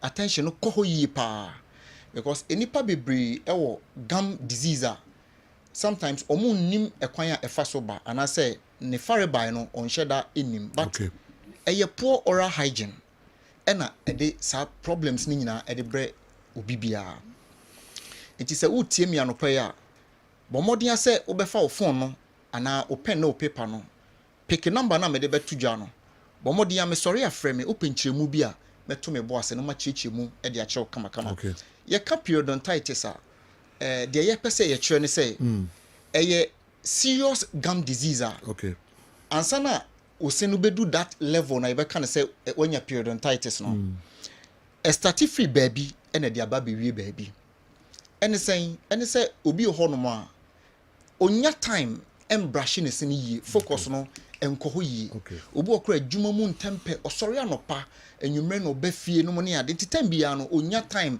emma ne se nankasa eba ne sa no a obehu se oral bacteria na take advantage enti o gum tissue na ewo osenase ho no na odidi gum tissue no efi ho enti se odidi o gum tissue no efi ho sa no a affected one ojaw bone no because ojaw bone mu na ose no ehye etue mu na agenesi ho ma na nya hoden etumi dia ye movement bi ese ne pese eye because of bone na etue mu no but tissue na around the tooth na support to ese no ne nyinaa ayɛ affected. It has been damaged because of the activity of this oral bacteria.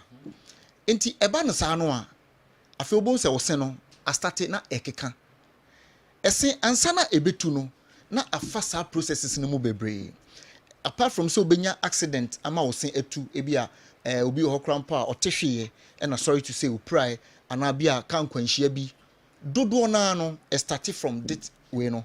Enti ubo se de edi kan no ubenya gingivitis. Edu gingivitis na de ye kan say ubo se de bia no se ase ho no blood e wase. Afei ose no ema halitosis nso foul breath enso so eba wonum. These are the early signs. It is sometimes ebo wonum kwa na se ohu sa de ni bi se o te se wonum sent because eya na enhyeda nyade a wankasa na ewo so no mpebebe ya na wankasa wonte. Ena wonye obi nso a obetumi go deep aka kire say menua problem say ena wo ho. Enti sometimes e bi ase obetumi test kra ahwe. Obetumi de utang no atache e bia skin na onsa ho baabi na wankasa wahua san de etie. Enti e wo say wankasa so examine wo ho. Wo sa problem bia e wo say wo hu say wanya gingivitis. Na onya gingivitis na eno no yebetumi asia no kwan entam. Se ukohu u dentist immediately yebetumi stop it. Oba Gingimed Dental Clinic ye Kumase Abrepo Junction. Yebesi ano kwan ama ni nyina etumi agyae. But ekodu periodontitis dia. Ne chance say yebetumi reverse no. In fact, aya na e slim. Dia am I more difficult trying to say o mo smoky no, obi o smoky bia no. Se o smoky a o chance say yebetumi esi ano kwan ma no. Aya na less because there are certain factors be honoma nicotine pneumonia de no boa ema gingivitis no is ni senior ese ni damage no eye kese. Okay. Ena obi so honoma or diabetic or diabetic patient and also so no ya na se unya periodontitis na because gum tissue no sabre awonia awie. Enti say oye diabetic patient na one take you oral practice no and oral hygiene no very serious edu sa point na in fact a bed din say betumi reverse nti de bia encourage am for say oral hygiene no take no serious so wo hu sa niema yi bi e wo ho e bia hu plaques tata ana say gingivitis de o se ase no asa honhono kakra no ne ade a immediately no obetumi aba Gingimed Dental Clinic. Yeah, apart from say ye do for procedure no no oral education is very important. It ye won ko mutumi pass it through say oba be ye examination and consultation ho nti consultation no ye boa wo kire kwan ya wo be fa so a oral practice no and oral hygiene no ubetumi taking serious na wa ye said be ya ubenyini still na wo se ne da so gu anu mu kama our problem bia enyansi. Okay.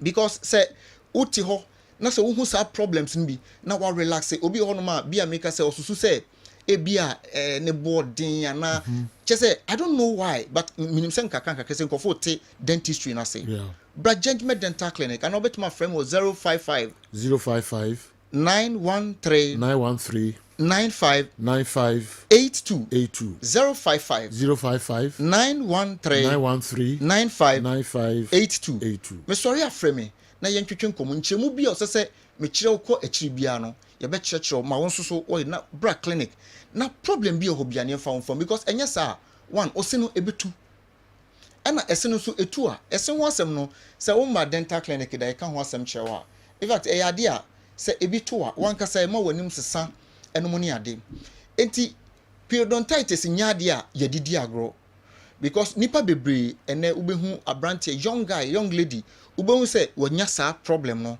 but ono wafa ne tra enti say eyesa no a etumi kra ma cause infection na wo ho no enye necessarily say infection no na ebeku but eno nso tumi boa ma o system no te say wo cardio wakoma no ne ade no etumi affect eno nso ema eno nso so boa ma cause severe case edema obi a cardiovascular disease no yade ama enokra to me enso so ekun it is a who was a problem bia hwehwe Gingimed Dental Clinic Accra yewo Nungwa lorry station hwa ena yewo Domikwa Benya atomic down roundabout no so okọ aflawo yɛne Ecobank ɛna wɔ the same building Koforidua yɛne Central Police Station no ɛna bɔ ho takra de me kyia mo na enura na me fi hɔ bae ɛno so yɛ kyia mo wobetumi akɔ banchi ase Tadisco down former GN Bank wa Judgment Dental Clinic obɛkɔ akwakotie kama eti sɛ woyɛ obi a on pɛ flossing sɛ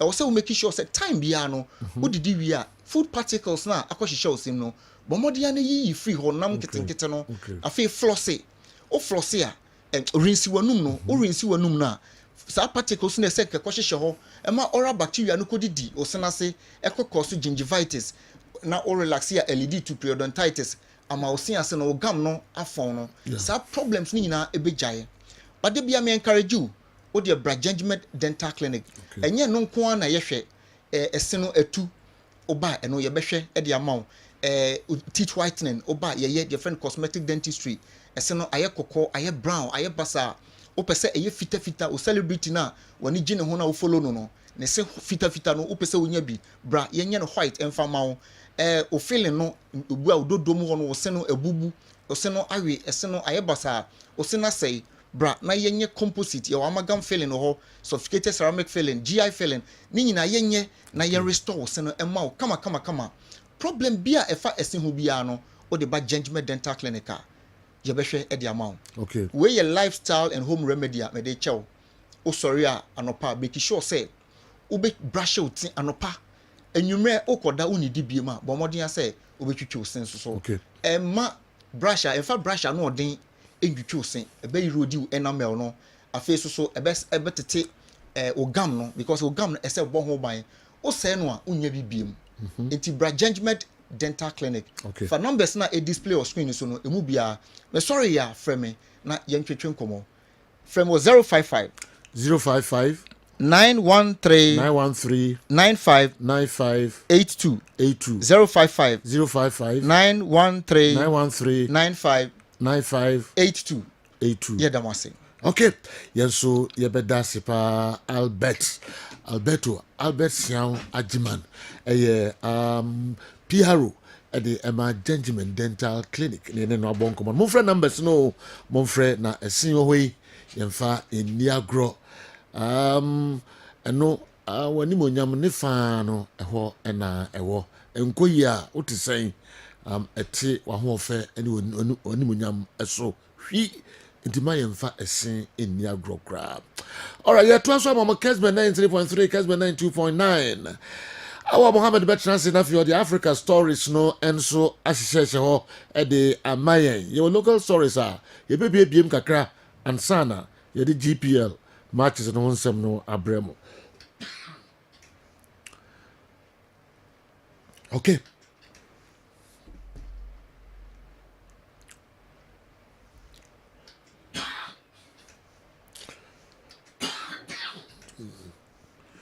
Okay, yentwaso emfa mama messages no enso kakra ewa ha Baba Yara was born in Kumasi on 12 October 1936. I saw him play with Salisu against the then Denchira United at Nana Owusu Boris Park in Dunkonofin. That was when he was playing for Kumasi Asante Kotoko. I was in P4 that in 1960 when I was 10 years old. Wow. Baba Yara died on 5th May 1969 after a road accident when he was playing for Real Republicans, Osajifu's own club. We every Abakasika Biriwa in the central region. And anyway, Abraham. Riga Kasa Shoei, and Penifom. I'll be a Rantiam Bawa, Omunina, a Shoei. Now, or say 1960. Or 10 years. And I will say, no, here, Papa, no one saying 1960, but say, no, how many years? Almost 64, 64, right? Plus 10, 74. Okay. And the Movian Penifom, or Movian Shoei. Mr. Bakasika, Yadasipa, Biwa, the central region. Binumkra, a chain, Mr. Bakasika, be 80 years, Kwabna Black. Aka 1 year na wanya 80 years. Oh. Yes. Papa na the message is back from Tema. Na ne wa attire base no. Attire base? Meka Pato ho. Pato mu ho no. Oh. And then I'm refugee. Come on, me papa, panipa. You new program now on Pija mu, and so da. Kofi Toronto, Canada, and soon fie kwani mu pa 70 mid 70s wo enya sam ketwa kra. Nipa bebrebe. Dey ura zongo dey. Obi so onya 80 something. Or the message by. Yes. Ya da masipa nyakopon tumunkwam. Na mintumunkwam onhyira mo na omama ho den. Eno na hia pa. Say you oba zongo said community school na na chen we. Wow. Benivon. Nice one. You don't must pa. Okay. Awa. Sergio. Dear now the brain. Yeah. Now, Yedikabe too just say Heavy Renat, the former coach of Ivory Coast, former coach of Zambia, Neodiomo Eji Afcon, Seju Okuchi Saudi Arabia da. Yenyina Bekaya World Cup 2022 ewo Qatar. Onona Odiomo Ebaye ewo World Cup na ekoso 2 years ago ewo Qatar. And Seju Bia Bekai the famous win that the Saudi Arabia team had over Argentina in the first game of World Cup competition na Moremu. And Seju after that no na free ho etwa so kobo adwuma ema the French women's national team. Okay. After that ena oni omo contracting by you know so ntimi ntwa so Seju enwa the Saudi Arabia Football Federation omoni omo national team coach Meka Roberto Mancini omoni no apathy ways initially omoni no sign 4 years contract Seju alongside the deputy Yaya Toure, but Seju after just 14 months into the 4-year contract no almost your money Roberto Mancini intimi into adwuma so and Seju omo money severance package of 20 million euros.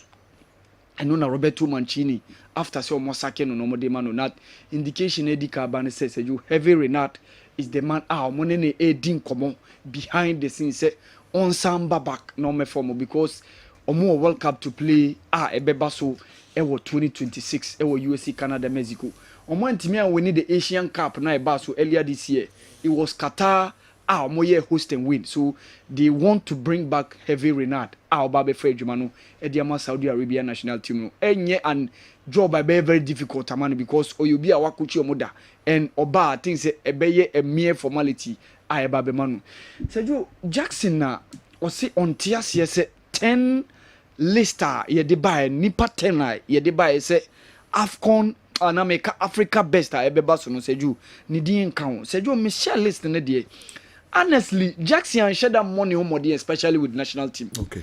Club there all they compare previous seasons of top strikers Chelsea there ba Seju obeka se waya there kakra because in around 44 games scoring 17 goals for money there but Seju modern Bobby na Jackson e de beka ho say yemfa ne meshem in that 10-man list no even though there are some controversial names be aba Seju amount for beka say bia to omo no e bia omo no said they don't deserve.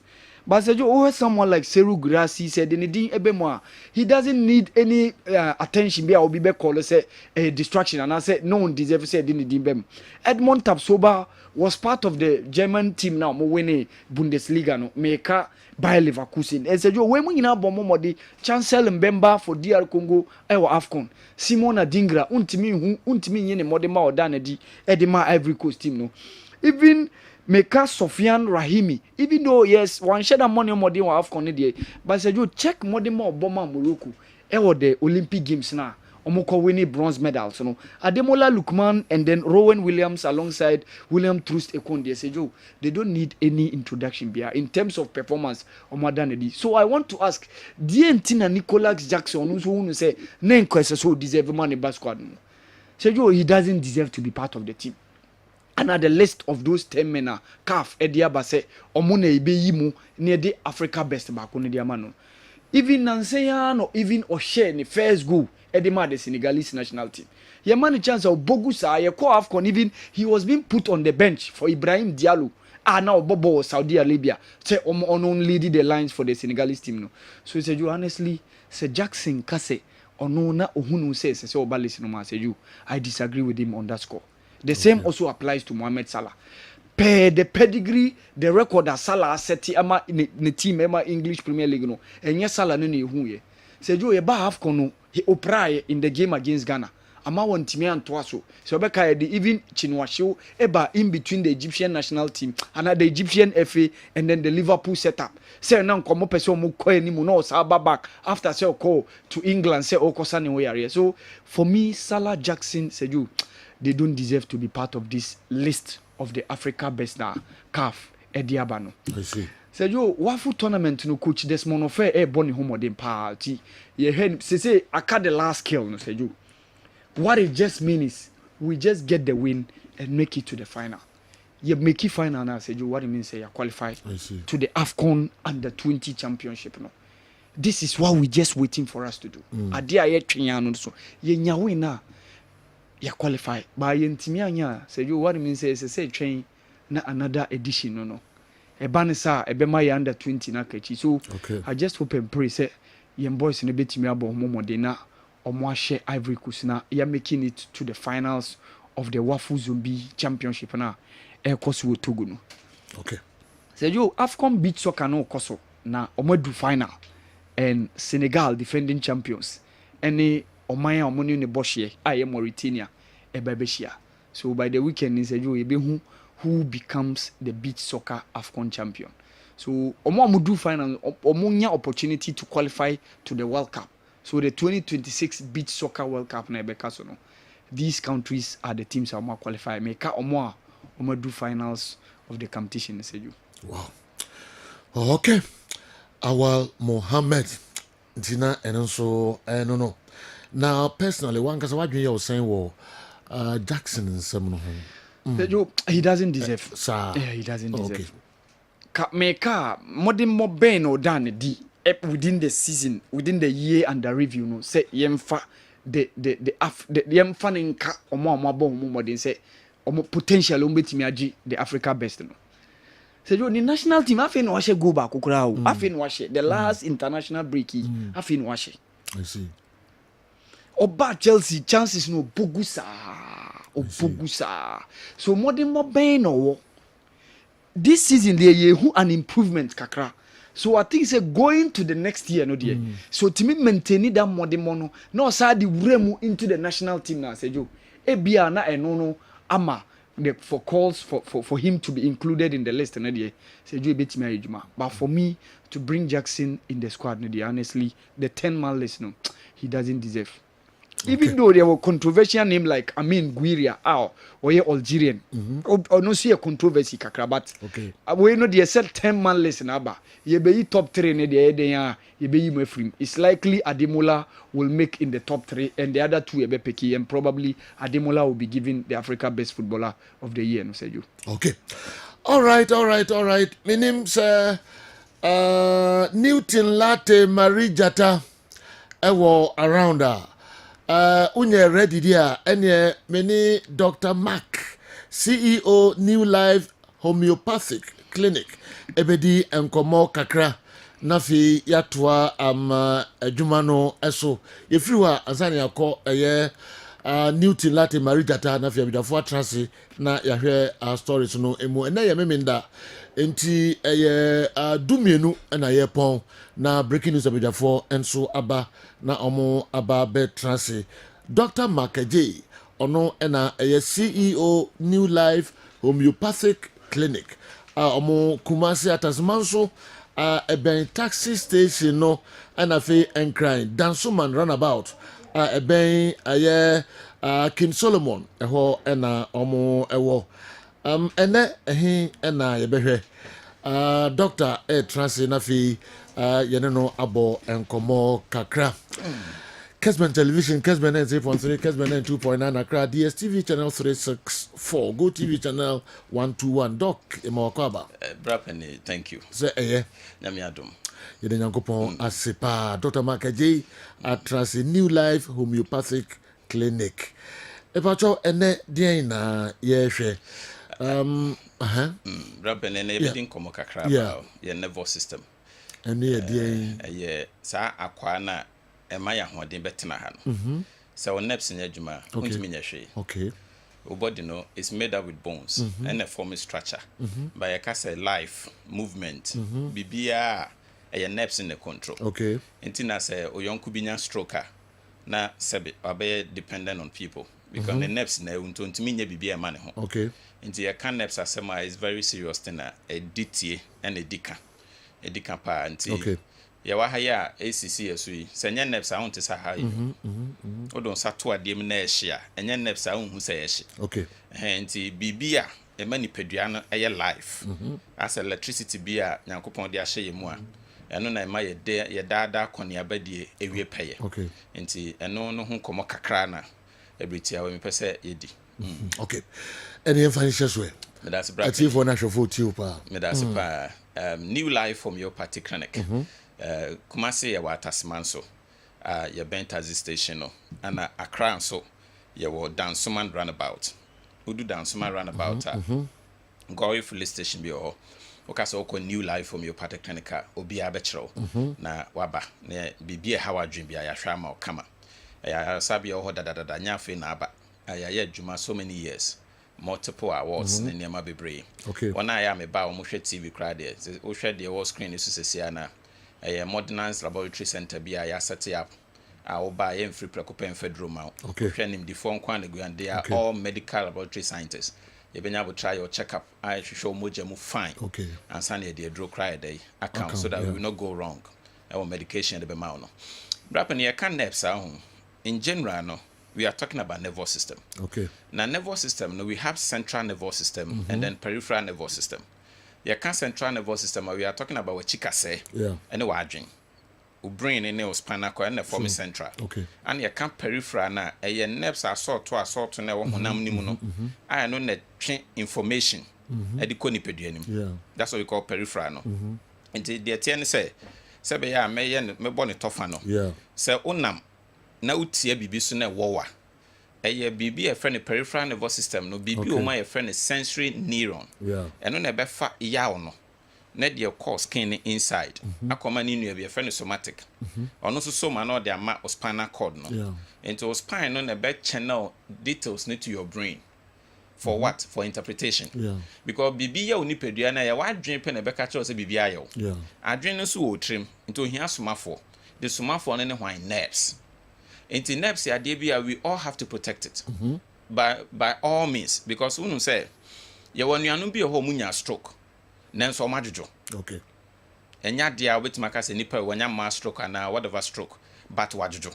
You will be a high free waste, ABC form, and yajuma.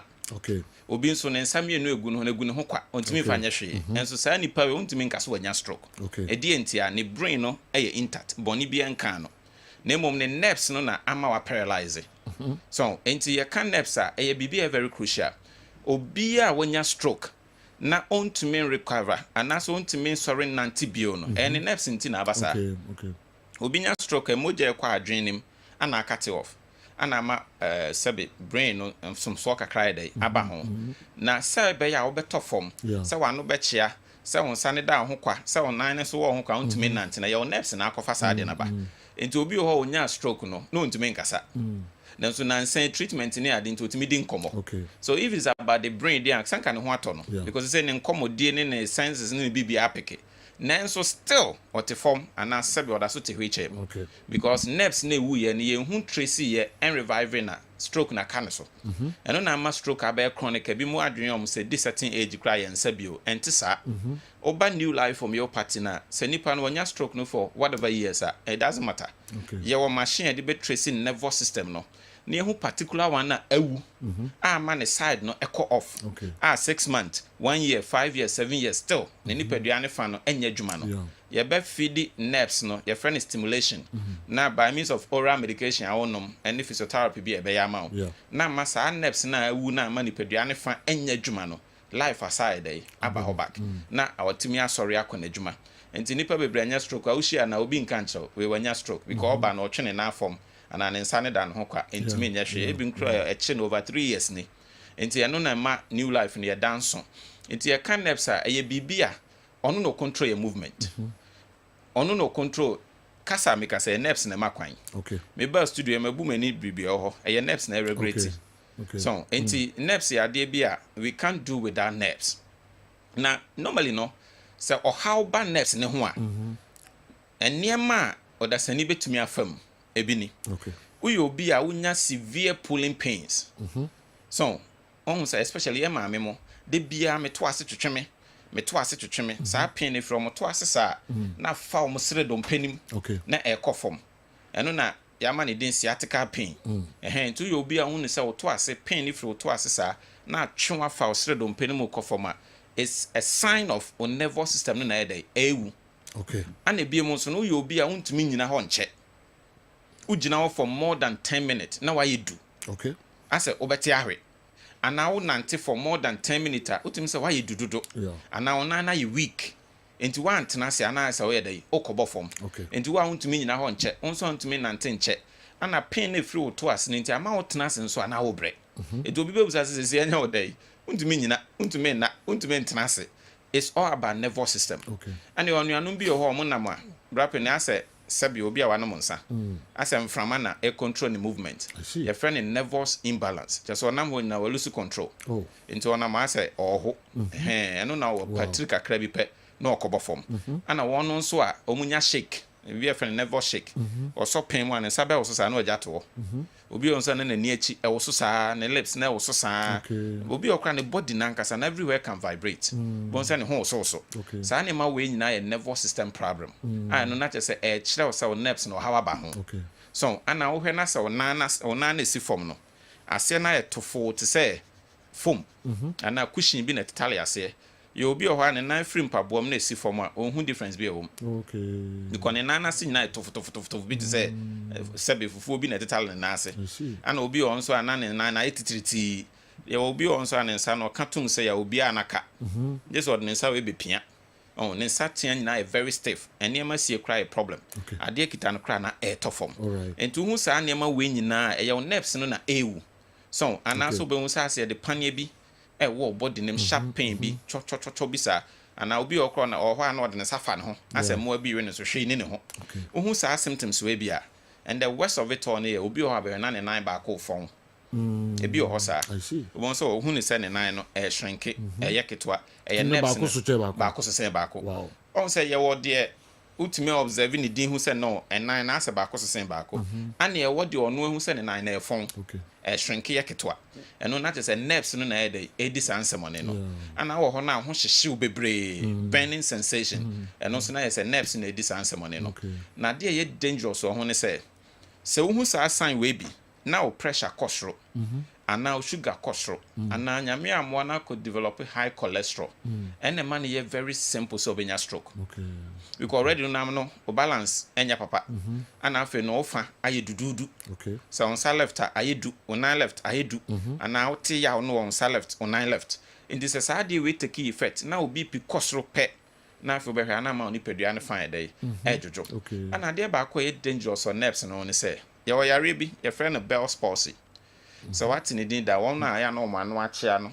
enso onya stroke sir nanimu dua ne pe na adwojo nanimu fa a paralyze in this sebio sanko for no num nso kra na e fa hagu fom wakata ne do na fa stroke sa no mo kan ma bi omo say stroke but then your friend Bell's palsy eno nya stroke e nerves na de sa de ne ba it is obi tiem no hu ni se nansen na so o te noise o na som ana o te pain ana emu keka no ase itching bi ubon se sa itching na fa waso achi sa na e ba o minim eno na ma utra nyeyie a one day obeda benya no wano achia wanim fa be paralyze nti ubon se okata na ni ana ba ko abie na ba ko de akata je so ono ade ne safa so ansa na ba ko na kata edi sa ne ma we na to da sani a enkoye edi so yo bi a wo bp ana se diabetes ana high cholesterol na unsa wo fa ayedu onante ase wa lose balance ase okote ahwe ona na si form na se etofotofo bi se de oteti form so na on satin na very stiff yes ananse achechew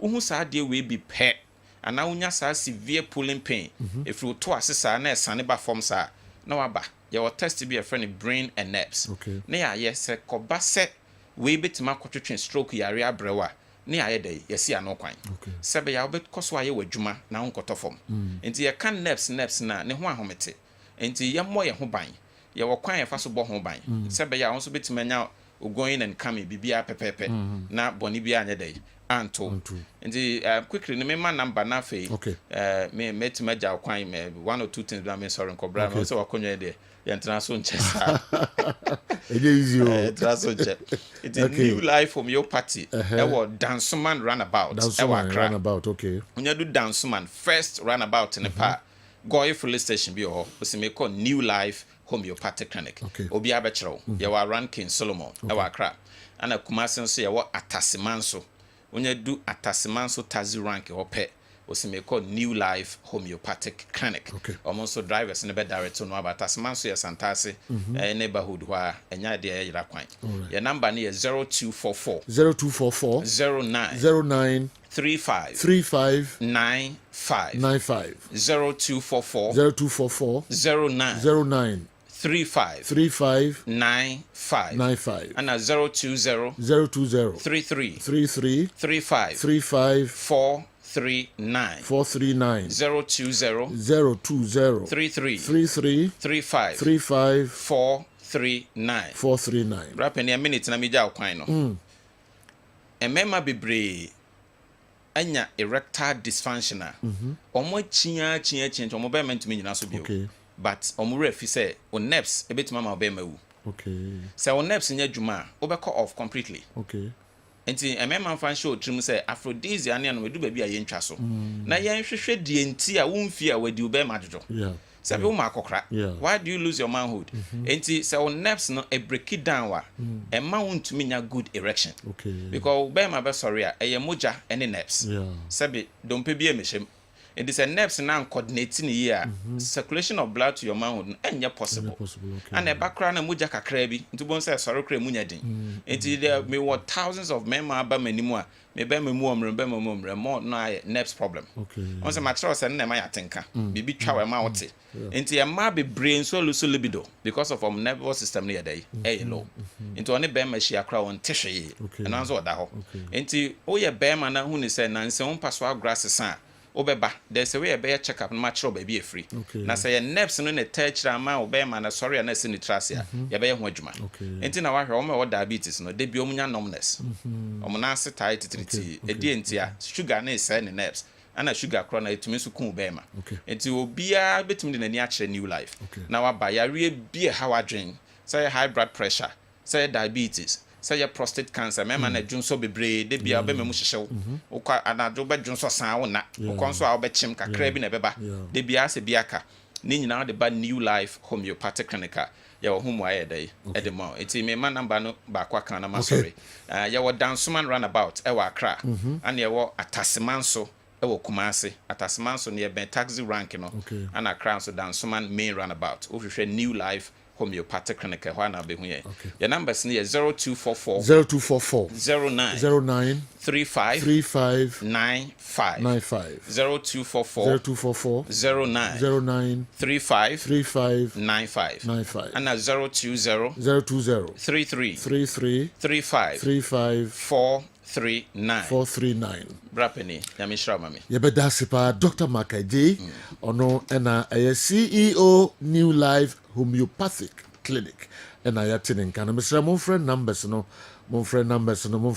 no na money doc eni enkomo na fi na so e ho so no momodia na monkosra ho nsama wantimi amoboso no enchese onsa ho yare e wo ho wo de ko de how bia wo ne no ntwetwe ho enkomo na unu hu da se wo ko no ho se wo kope ayare sa doc e bedasi thank you brother na fi ya sign no atoaso ebiom okay ye betuaso Kessben 3.3 Kessben 2.9 DSTV channel 364 Go TV channel 121 we final whistle Jumedia Memendabia Yadi Ebro. Good morning, sir. I'm Kofi Akon from Mankesim. Kofi Akon say, Uncle Joe, I watched my first match between Kotoko and Republicans at the Kumasi Sports Stadium in 1965 when I was at Denton Methodist School at Offenso. Wow. Offensive Newtown, and anytime I send a message, you don't read it. Though I watch you every day and enjoy every day. Wow. that's it. Do be an affair, be an cheap crown, maybe I'll send it. Na manfo asɛn be bebree earlier nti fa kyerɛ me paa Kofi Ako or say the first game I'll share between Kotoko and Republicans was in 1965. Wow.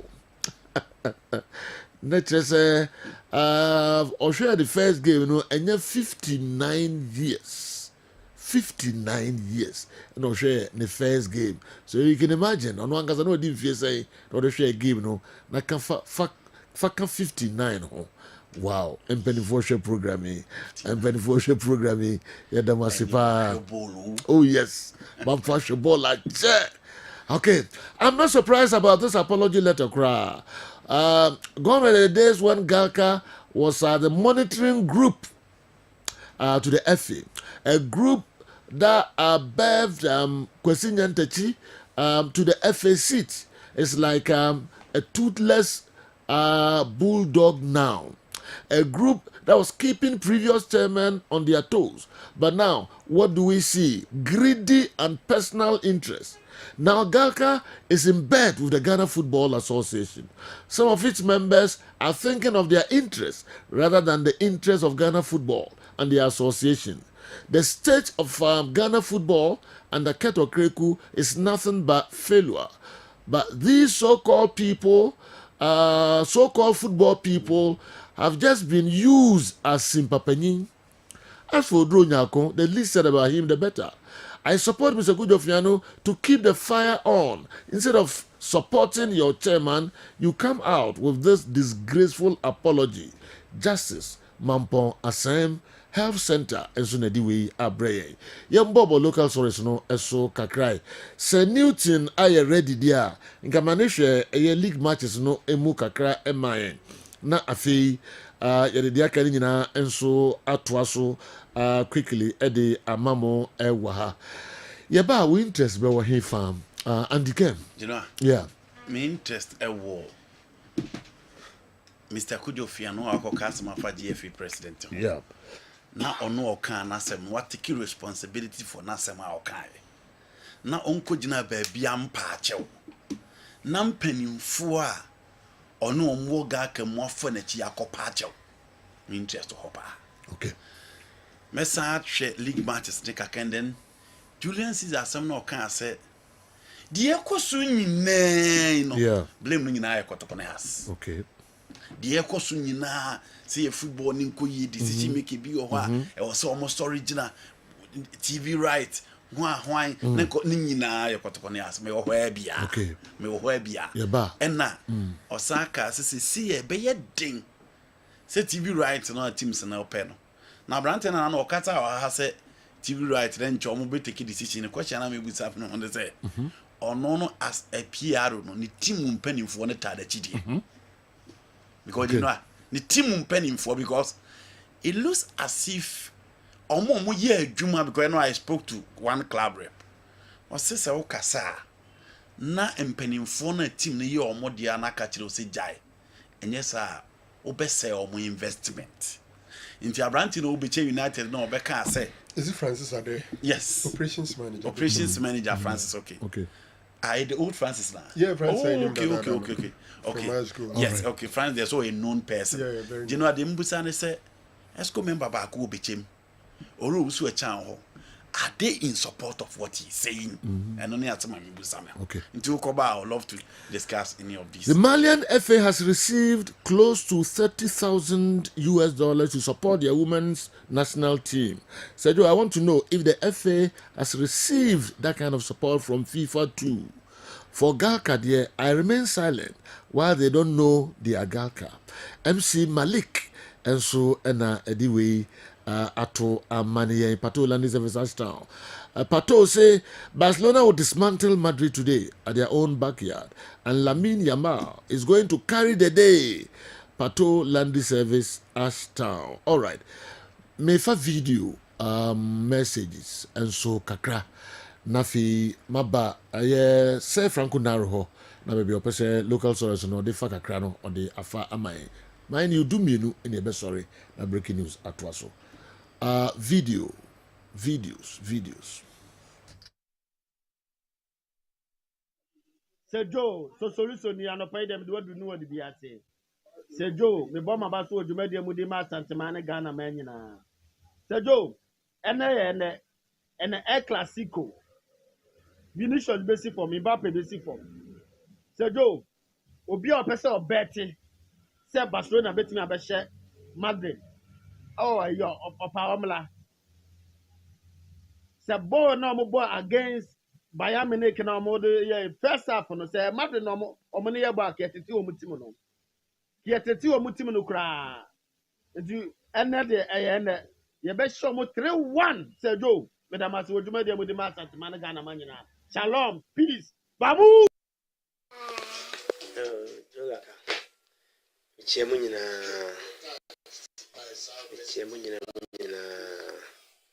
nganka no jo Laka mi ada opa ena emeki ene ndi chemu nyina yo isere kotofo support ze mo mi entire kotoko tim na chi sede ohene otumvu ayi ni se kotoko ni afale hene oyi ni se ona tim na no djuma odjumedi a wodi no so ye nipa ene ji sonso onye no mo djuma mbasa amaye cause we dey watch page ba na nsen na mo Ghana me kohwe o mo ne eyi match ni bi akara ayo mo first match no o mo ne we fit team no we page na nya kura a me bedu a me hwe o mo ne samates match dey page na ya ye me hira o hene no boy duma papa mi chia mu nyina nyame so nka alesman no hunso o mo djuma din sa amaye ni damase me baba ko din birthday fe no rose mo na nsia me shi na happy birthday mo aba mo nyame nya adjuma. Good morning, Sir Joe. Sir Joe, so solution you no pay them do no one be at say.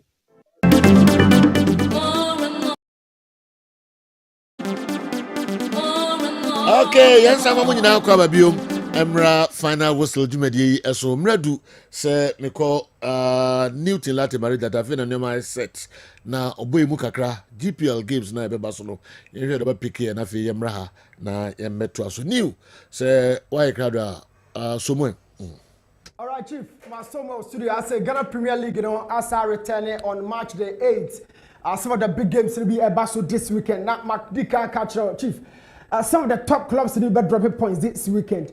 And a very, very, very crucial point of the league. And you know, one thing I'm about Ghana Premier League is most often home teams will be taking opportunity now. I'm maintaining our status or so.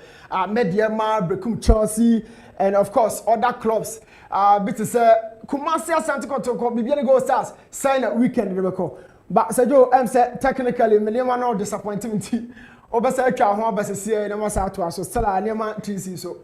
And I'm Sabasa Jama or China, what was show no, and Nema very, very, very tight. Our Hasia. Oh, come on. I'm say Newton FEC challenges be on my Nasam Ketwakra. All right, now. And I'm around where nothing issues cry. Rebema. General, 2 letters na Gaka for the join. 11-17. Wow. And you need to. I'm saying, me medical raise issues kakra, but Sankro for the church was Ankratano. The young Quada Kuma. Letter in Yazaba Kuba and Sana, Nimi 24th. A situation a chairman on raising the concerns or canon say crusade in way back you because a couple of interviews or several interviews and a Gaka chairman Mr. Fieno in some routine it off a boma opinion or as GFA president no did you in training Tom Veduman and to and a Gaka for the crata aba say Papa and some now okano Omo Gaka for on Casama into a mutual free. They dissociate themselves. My further investigation revealed say some meeting no kromo kwa akoye sa akrata no. Papa no kromo amfreno. Chairman no man freno. Say ikushia. Na wonsem na akokane akoye krata wo. E dia babontin. The first that came out was the press release. Na nkrofo ye say obi ansan am no. Press release they ansan any issue. A normal thing. Even Mr. Fiano, sorry, is concerned why there was no signature after listening to him. No, press release there. normally there are a good number of press releases. I want to say then a letter was written to the GFA apologizing on behalf of the chairman and Gaka. That one was signed by the administrative manager of Gaka, Mr. Odrunyako. My problem is the seeming double standards. First of all, I say papa now no answer. The second thing is that mo Gaka for much mu free. So much mu free mundia senkesi wa. Nti asamu a wo enya mo as a situation and represent money at the other na mo kopa hocho. Yeah. Interestingly, when the man speaks, he says an opinion. Me maka pen say wo da di bia no a. Yeah. Na radio central for frewa. Me nyintum da.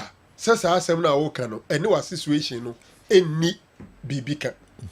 Because me tie say yo no of akojo ebo a yan ko frɛ no mfrɛ du man say o meka GF ho asem.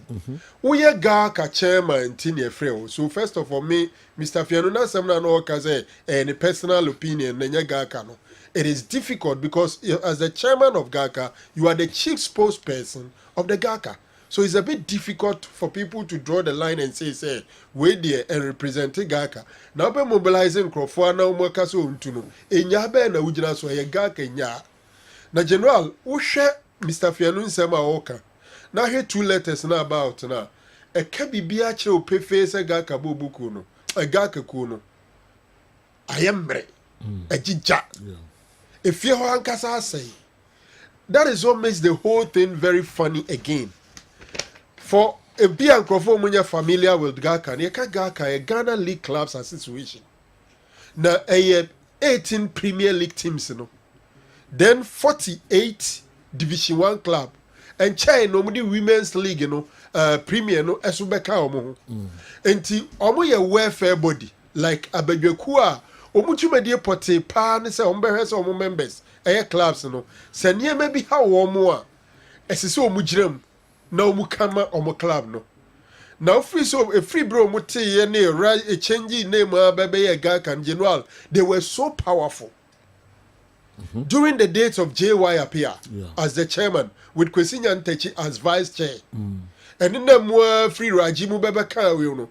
Na Gaka was so strong that they were able to argue their point out. So at that time, na ye Ghana, Baya said, yes, our point will be a man ye GFA chairman. No. Gaka vice becomes an automatic and default vice chair of Ghana Football Association. Okay. And that is what brought Mr. Nyantakyi to GFA because now under JY appear as the Gaka chairman, Kwesi Nyantakyi was the vice chair, and he became the vice chairman of GFA under Dr. Nyahunya Hutamaklu. They were so powerful. Fast forward, Gaka time argued to the extent say, si a top player, omo member be a top player kwa monone, sika member ni binyano, 10% na GFA betino, emu 5% omo Gaka there. In other words, that 10%, they share it equally with GFA. In the same way, say team Sinibon match was stadium, omo process a bebano, the GFA 10%, they also have a share on it. So Gaka is strong. But the bottom line is that Ekoban is say and a Gaka sabri.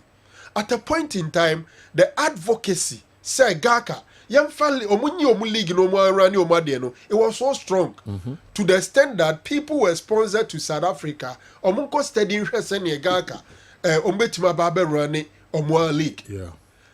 Then forward they brought the top 4.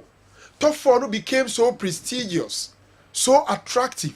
To the extent say yebo league na obi e hwe ni say on to me nje league no kro be wura top 4 nim na wa Gaka top 4 no ebi afi omo de kokoasa so much indiscipline and inconsistency at the good Gaka top 4. Why am I saying this? What the idea na ba say top 4 omo start here no basically every year na Kotokone has it me beki ewura top 4 no it no money problem. Afi bra omo starting a problem was when Kotokone has started declining. Into Etimibo League we won't say Kotokone has baako da 6 yes yebo top 6 yes yebo G8 competition identity asha se ira omo ye ne saa ene di bedru the last one on boy ewo takwa ekowi ase na division 1 club Bobi 11 wise eti general afa de do level say Gaka chairman kasa na nkrofo bi nso so akotena ba bi atro letter said the okano and yajuma yentanachi michitum say and that class for no more sa can be offer Kujo Fiano ne vice Mr. Ansa on the 30 years of Kreko EGFA president and the conduct krana Ket Akoniaba Obo campaign yadina. So Mr. Ansa was one of them. And divided opinion omo the clubs in interest not to baby now related to Sentia Obi Julius Caesar Edibes Casa Kotokone has and Amo Mukwamana Kudum Pempenzono. In fact, I think sir a bra Kotoko Penny be raga was Iwo Uswansa. Okay. The late, yes. Former Kwabre. Yeah. On the regional minister crowd. Yeah, was have a regional minister. Yeah. What I say, Kotokonum Pempi, Nkrofoba, Muntra Munche. Administration by Anoko.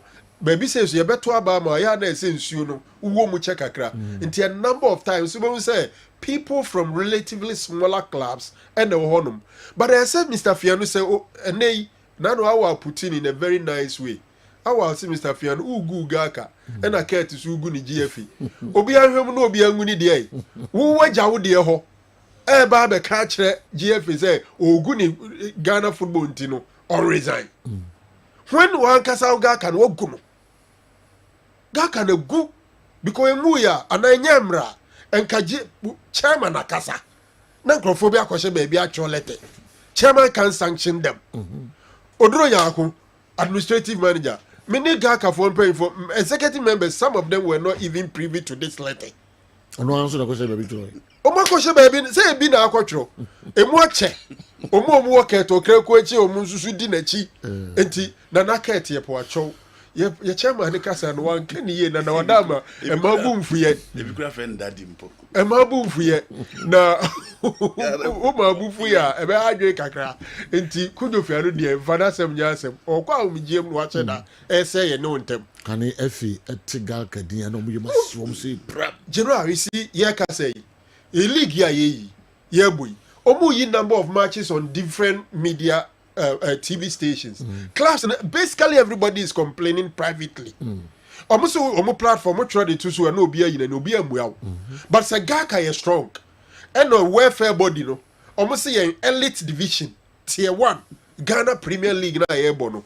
Clubs no your members ne say omo pese omo hu de wo TV right ni mu. Enya club akọ no obeyi nanim they are victimizing no. Gaka right for and on behalf of Premier League teams say omo pese omo hu de dream and tisa ye mam ultimatum after match day this se mo amaye hu de wo mu a ye mo league ni bi mu a who the hell will be GFA to say ye muamo but what so mobilize or hini bia wo di hini a onkrofo eta uchi no na ma mu yedu etika Mr. Fiano ye ready so be back on this crusade no strengthen one day no ayo members no rally their support. Now when you speak, say the Usika say the 777 prayer say akwa Serie call abi because Gaka chairman interviews na oye. Uno members in Trasi near wrong no put a proposal down, write to them and insist they act on them. That is when we say you have power, you have locus and you are using it. But the way we need it to the extent say wow members are executive members now we are chairman omo apologize on your behalf so won apologize say omo de egu crackers wo de egu letterhead so signed by the administrative manager enti nyame anim ni nipa anim ni megitum your football the sinto baby bebre bagaka for can be na edu baby edri they have to strengthen it me madwem say Mr. Fiano he's been extremely successful as a football administrator from Ashgold and all that. But the next will break akra. Until they need younger, vibrant guys to rejuvenate Gaka. Gaka may powerful. Now, Mr. Fiano interview say yes work for Sports Writers Association. Yeah, say match competition at the former and also a games organization at the former. Adena swag up yemubi. Yeah, simple swag up. Munya sponsors. Emma mo General. Number can Gaka there. General. Muti radio so amano din swag for muti radio so kasasa Sports Writers Association of Ghana. Oh, David, what can I was talking about him? I can't know one is only spokesperson teach him. What do you mean? But you see, Mano katika before can share him monka. so I can't Someone will be a trouble sa. Ordinary swag cap unto movie. Because we sponsors. General, Is it not true? General. Almost 5% now. We don't play a beer. Yati. More matches in the Yati TV the amaso afoda. More matches in the Debi, say una check capacity. Gaka for capacity. You don't play. Wouldn't play say atom na say. Nti sasi ka na kwahi. Gate match process now muji percentage na kwahi. What is it? What is it? TV the ama swag ni bida. Football no. Obama na ye mre. Omagu football no. Ana swag muntimi. Omagu football no. Swag cap na muntimi. Me see omagu football no. Mati wase. Engine swag cap muntimi organ. So omagu no. No omagu na. Ade omagu no na be rock sponsor. It is not attractive you man. Asem ni nyina no. Okay. Those times, right. Kotokone has been going forward a better General. Yeah. Mr. Fianon putting the house in order. Ninkro for non frame. January. He's still the chairman until he resigns. Omunso mucho krata and sebi in previous. Is this still active? Sometimes will appear all of a sudden. Sometimes radio suka say so because more chairman. Never know a free system anymore. Still there. Oh, okay. More club bay. That times now one hostile time I know it's strong. Okay. The groom occupy top positions in normal clubs. How do I say, you know?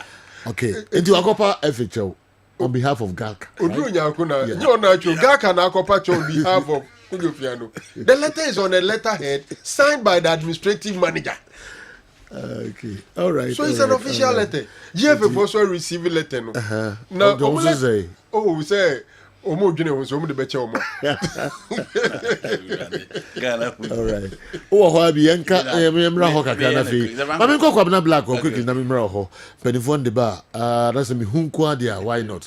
In 1958, Hatofok hosted arch rivals Kumasi Asante Kotoko in the finals of the FA Cup at the Accra Sports Stadium.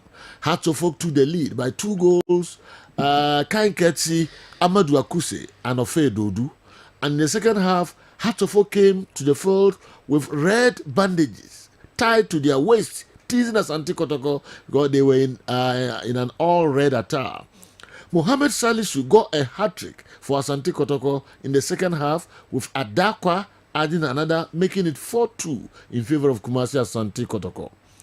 Osei Kofi watched that game as a ball boy that particular day. As at then, Osei Kofi was playing for a feeder club of Accra Hatofok before getting the chance into the main Hatofok team in 1961 to 1962 before he joined Kumasi Asante Kotoko. Penifo kasa. Osei Kofi ofri has. Minim so boy na nam ka after Kotoko no na. There be ofri has na ba Kotoko. Yeah. Osei Kofi kwamna black. Penifo kasa. And the boy no Kotoko we obewi no. Lokobo has. Okay. Intina enonso eneno. Mamfo hineba kwachi di ntwim na fi minko andikemo. Kujofiano's comments were in essence his personal opinion and certainly accurate. However, does he really have the moral authority to criticize the GFA? Absolutely not. Given that Galka has been struggling for years with a little relevance in our local football. Meanwhile, Ket's fixation on a third term, despite a clear decline in our football, raises questions. It feels like we are just playing games in this country. Ohineba Kwache Jr., Cologne, Germany, Ode Abanono, Andy.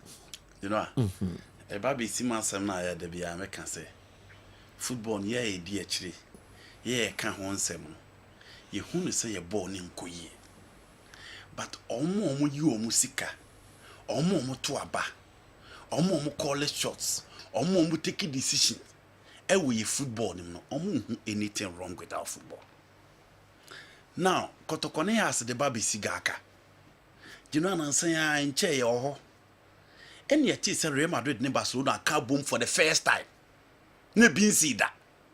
So mummy do be ka boom, so mu take a decision.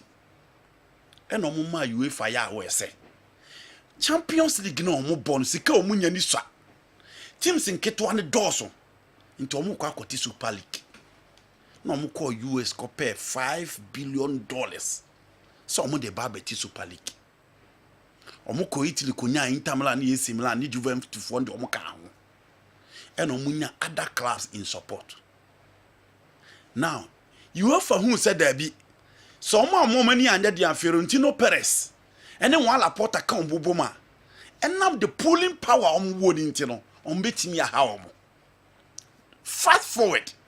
And some of Fiorentino Perez and one Laporta mu ka so omu beye no. And no 10 UEFA Champions League no to the Super League na omu ka so omu with the same format and omu diso. Nti ene so ahwa omu aye quiet.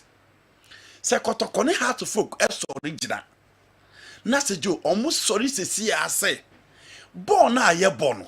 The last time obi the video by now question the IMC say in as much as say 2-4 expend or the club into omonso omon sponsorship bia ebebobo boko ne hobra obi the same message ne buy energy no kotokone has opia ye quiet omunye interested in TV writer ekoso omunye interested in the live coverage and the quality of the coverage omu benya na se player bi kura wo mu team nim na se ne modebo so ani na omu ye ni videos a team bi fra bonte ba so omu pe na omu de ama de asele protocol and house of folk are dining with the FA until they have decided not to raise concern about any ma ekos with football ma eje na se Franco ka say Mr. Kujo Fiano to put his house in order ebeye ding because GFA president no any mpanimfo no mo afi omo akonya bebrebe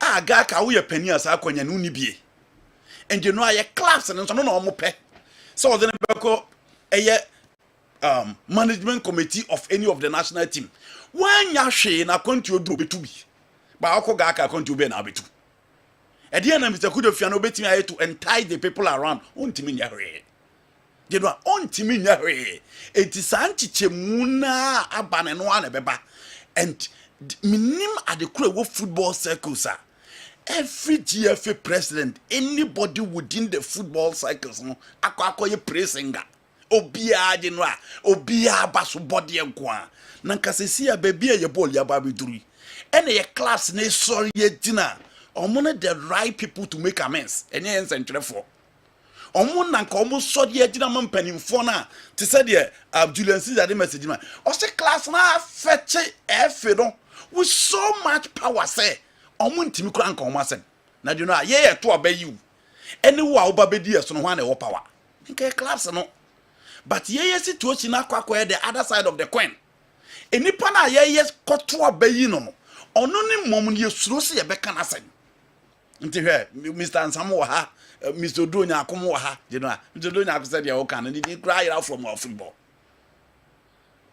He doesn't pay a penny to any club nti e ball ni guasa na yensam ni pressing sa they don't spend your ball nim nti your ball na ekwa na ekoneti obi so de sika se beba mama mi ntwa ball no obi aso mpe every club is quiet na obu say clubs in ketwa na you know them can obi esoro almost so kokan utim no man na obekọ relegation into bia so obekọ akọ raise concern idika kotokone has ene wo say sorry gina say clubs in keto an mumra born na ye born o musisi and I talk to Holy Star, talk to young apostles how they are struggling to pay their players at the end of the month skaway league no mo bon sponsorship be any dika kotokone has na sorry akọ mo ntoma pabom eti say the Barcelona and the Real Madrid there no na nka o ma question FA said no ye na ye to abayi mu ye na ye kire de ball nko enyemu na mu take decision mai adenti ne ye ball ne ye bo duru week say na besi ne ye nya TV stations a etwitwa ball no de build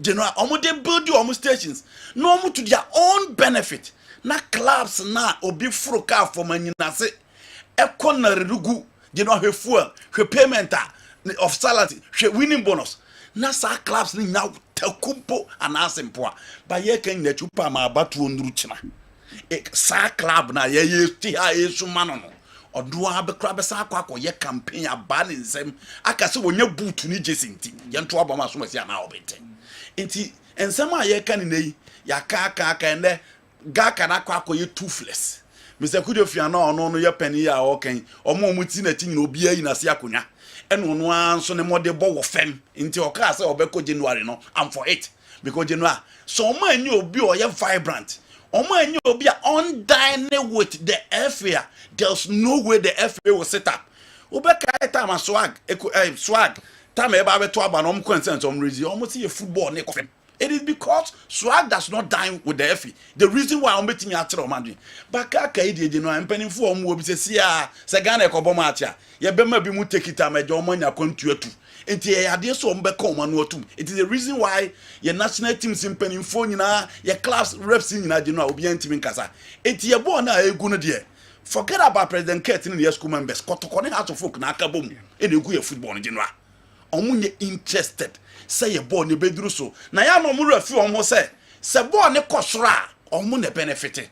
They are so quick to compare themselves to Ali, Zamalek, TP Mazembe and Mamelodi Sundowns, but you know omo no omo nya hwe han hwe so okọ Egypt omo bo FA Cup finalist ke da so no e betimi a sponsor Ghana Premier League for 5 years, just FA Cup final game. Sike that's no betimi a sponsor Ghana Premier League for 5 years. Why? Because omo put omo house in order. Okay. And the class na we chire no mubetimi aye but se kotokone has ansori enyina jinwa omobe ya enkusehwe. Dreams match tomorrow is very difficult, but nobody should ever think that they will be relegated, because if even it's left with one match for them to survive, I bet you then we'll rather witness another Eyineho, Kingsley, Tamale, and Adiwe, and so Abreye. International, good morning. I'm really proud of James Kwesi Appiah, coach, for being nominated among the best coaches in Africa.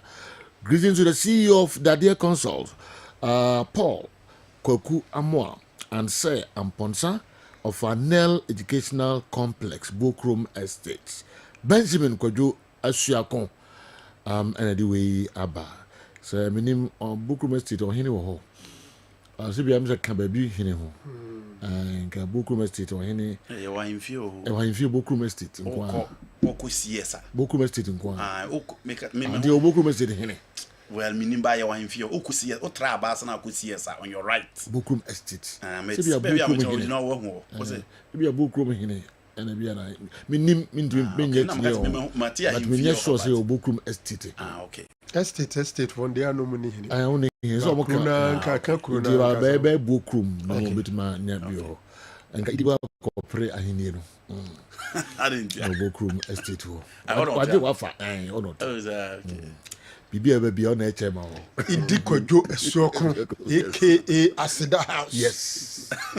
Ade esu ya aka Benabao. Ayem nam de ba etwaso. Aka Valence Arena ka hona. Awanka Kamde Marak Maracanã Brazil Vanka Homano. There we find but ina so. Diego Maradona. Okay. Though there's no way Hearts-of-Oak will align with Kumasi Asante Kotoko to fight Ket Da. They think Ketokreku is one of their own. Nobody should blame Asante Kotoko. Jamsko. Okay. Kotoko for the crowd. They are dying with Ket. Yes. Jamsko. Kotoko for they are dying with Ket now. Yes. Yeah. All right. And the Asuakon on any wife and a hair program no. And them say well Serie A to form crowd. Come Kuba on wife never there. Mr. Nama, actually, who the man made this. Swananama when you want to not be a person. Okay. Yellow League matches in Moka cry. My fire, papa. Who's that? Yes, my fire. First one, Bonnie. And many Makwai. I'm some more never me, you know, and I'm in Saka. Zuland, the any other messages about, but in Brandon Makwai, 11:42. Yellow League matches, no weekend. The number says super. Top most attraction at the end. I think has Gold Stars. Heart-of-Oak Gold Stars. Yes. Okay. It's the biggest game. Okay. Yam Koswe. Heart Gold Stars. More than say. You know, Hearts of Oak looks unpredictable. Yeah. They are yet to be defeated after 4 games. But almost convincing. Or sure, almost games no more. Yeah. No, be any said the turning points in the Bayer game no more Korean against Young Apostles. No. But after Young Apostles, almost buy against Dreams FC. Obeti Dreams I say, baby a Dreams Sidano. You don't expect them to say almost Bohoma. After losing to Nations FC, no best not na hall Lusumbia. Into Dreams here, the baby has some benya draw. And what follow has for Dreams games of late, no, eta and D in a drop. Last season, emuya the no sana ekoko and D. And even season about starting on more friendly games than D in a draw. So it wasn't surprising. You can't go start team, no, and how they blend the new guys plus the old guys. And I can say, you know, visitor Tinga you'll be a of Fatabasobo. And now not Mohammed the message about say, Obi 32 years a better time. And as a Franco catcher and say, so 32 years not a born over. Obi Anko Cassi and retire. Seminsra, you know, visitor Tinga made to Ghana Premier League in CC and you can see PBA bebre. Yeah. Seminsra, you can see a parting made to Ghana Premier League in CC a bebre. Omo no bono. Thomas Abbey, Emot Frempong, Patrick Razak, Winford Kwabna, check his ass squad. Yeah. Omunina, Samuel Safo Maldini. Yes, Samuel Safo Maldini. Omunina, Steven Safo. Omunina any system. I does your return now. What to coin? Dodona, the Somna baby. And official. And I be bringing as the tunes, I the tune. Anyway, for Kwabna more outside. And I will jam. Yes, Gideon Wager, the squad. Yes, and even with the Hearts of Oak team, you know some and the lives, you know. And visitor thing I there. Ofo Blisse Frank Amankwa, the last time you heard Frank Amankwa from 11 Wonders to the to Gold Stars, you come with Eric Bosomchen. Into Coach Frimpong Manson as you put the team here very, very well. Your team almost against Hearts of Oak, more de and this is in the away games. So I will Gold Stars at Genoa games on my boy away in our more de Boswani. The house will need 100% performance and I'm be take you more chances against my friend Gold Stars and San Genoa or my team are in that game. Okay. Ghost Stars being not draw in that particular game. Omanya the crown. Yes, draw. I was CDP. Ghost Stars are not the crown. They can be 5 minutes and a bay nina. All right, and then Sofo Ben Edujemfi Yabua, Reverend Ben Edujemfi Yabua, and a Reverend Enya 60 years. Wow. Nyame Eshraupa. He's the head pastor. Our Upper Room Revival Assemblies of God, Kwadaso Estates. Eho ena Reverend Reverend Nyame onto nkwam na onkoswa enya okese. Unshirao na wakuma so ade bia no omfa ema. Happy birthday Reverend Ben Edu Jemfi. We a special one. I free Letitia Kessben, marketing department. All right. I think others na kakra bi be siman. Yeah. General, I think so one other game maybe team 15 no. So far not Ajegu obende. Akweso prepare pa Robert Ramati. What yes. In the bit my shirt the aka nyina mu kotoko ni baseke. Yes. Holy Stars. Ghazali meeting the former boss. Yeah. Yes, that's and, true. It's an interesting game. General, I think say Kotoko winning streak now, but no bad thing the Holy Stars. Say Omobit must stop here Sante Kotoko. I think the Holy Stars mekai say free from the ball for a bibre no start to get but the miracles on an fee. Vim no SOT. Omudi and SOT kakra. Omo best in this game will be a draw. Is that a win? Yes. Oh, okay. Is that a win? Or a draw for Asante Kotoko. Okay. And we the other big game. Samatex versus Brecum Chelsea. Oh yes. And also a big part because Brecum Chelsea is one of the teams that won't lose here. We league anymore. Yeah. Difficult to beat Brecum Chelsea currently. Draw no na ya do so game. Samatex and so soon lose it. The home honor. On sweating pass obeshen home. Are we going to see one of them losing finally or not? And also look like a drawn game. Yes.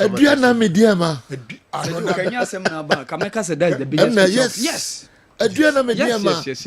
What a game. Yes. Yes. The two former champions. Yes. Big. Yes. Adriana and Stati, but at least Omanya one victory. Yeah. Mediama started very well along the line. Omunai for accelerator and kakra. Na Mediama points no mungada, and not because of defensive, but it's because of attack. They are not scoring. Omo number of clean sheets, but goals no Emma. Genoa is, but Adriana is slight favorite. Okay, Nations Vision FC.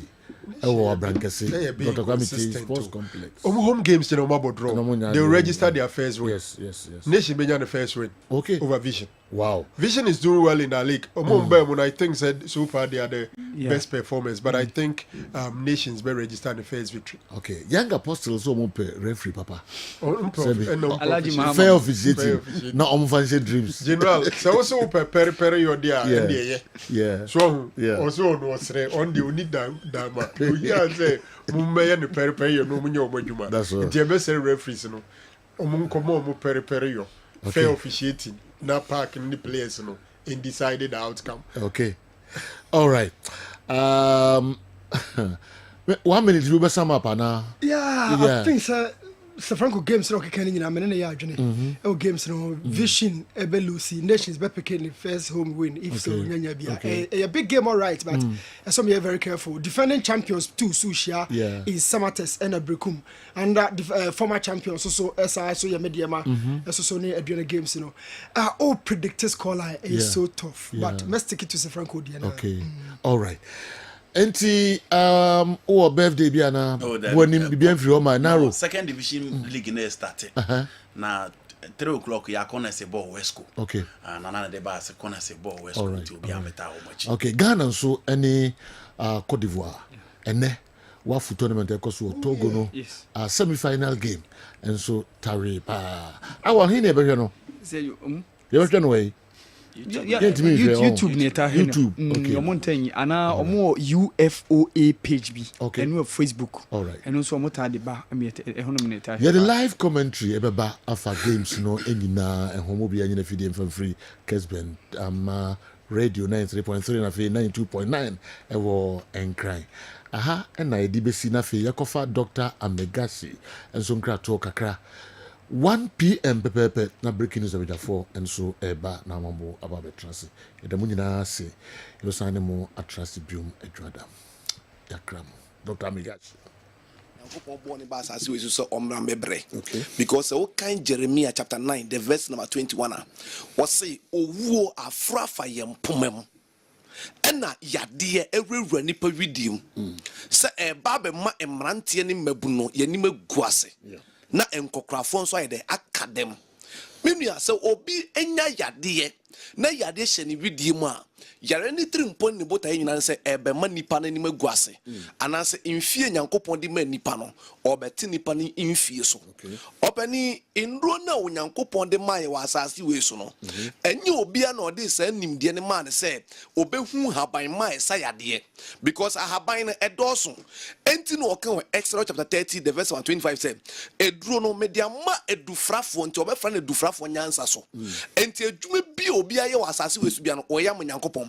But the oya habaima Dr. Magashi me ebra ye wo me ba asase we so no me ya aswoden se en habaima ni dubna nyankopon se me mfa nya adwuma me mfa nya adwuma me ye wo me no I be focus em bi se ye onkrofo bi e fa mo Audi.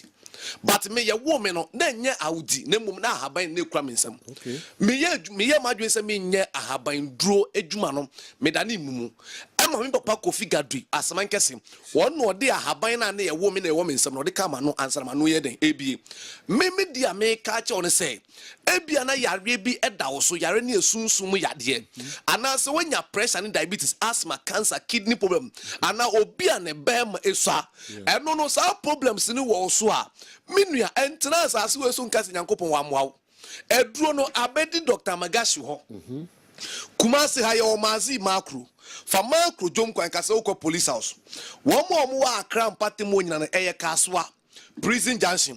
One more takra the air Pawan KJB government school. Many are so kind Bible. Job to 16, the verse 16. Was it Nipa Bronoma? Yadia show me with the impression and asthma cancer.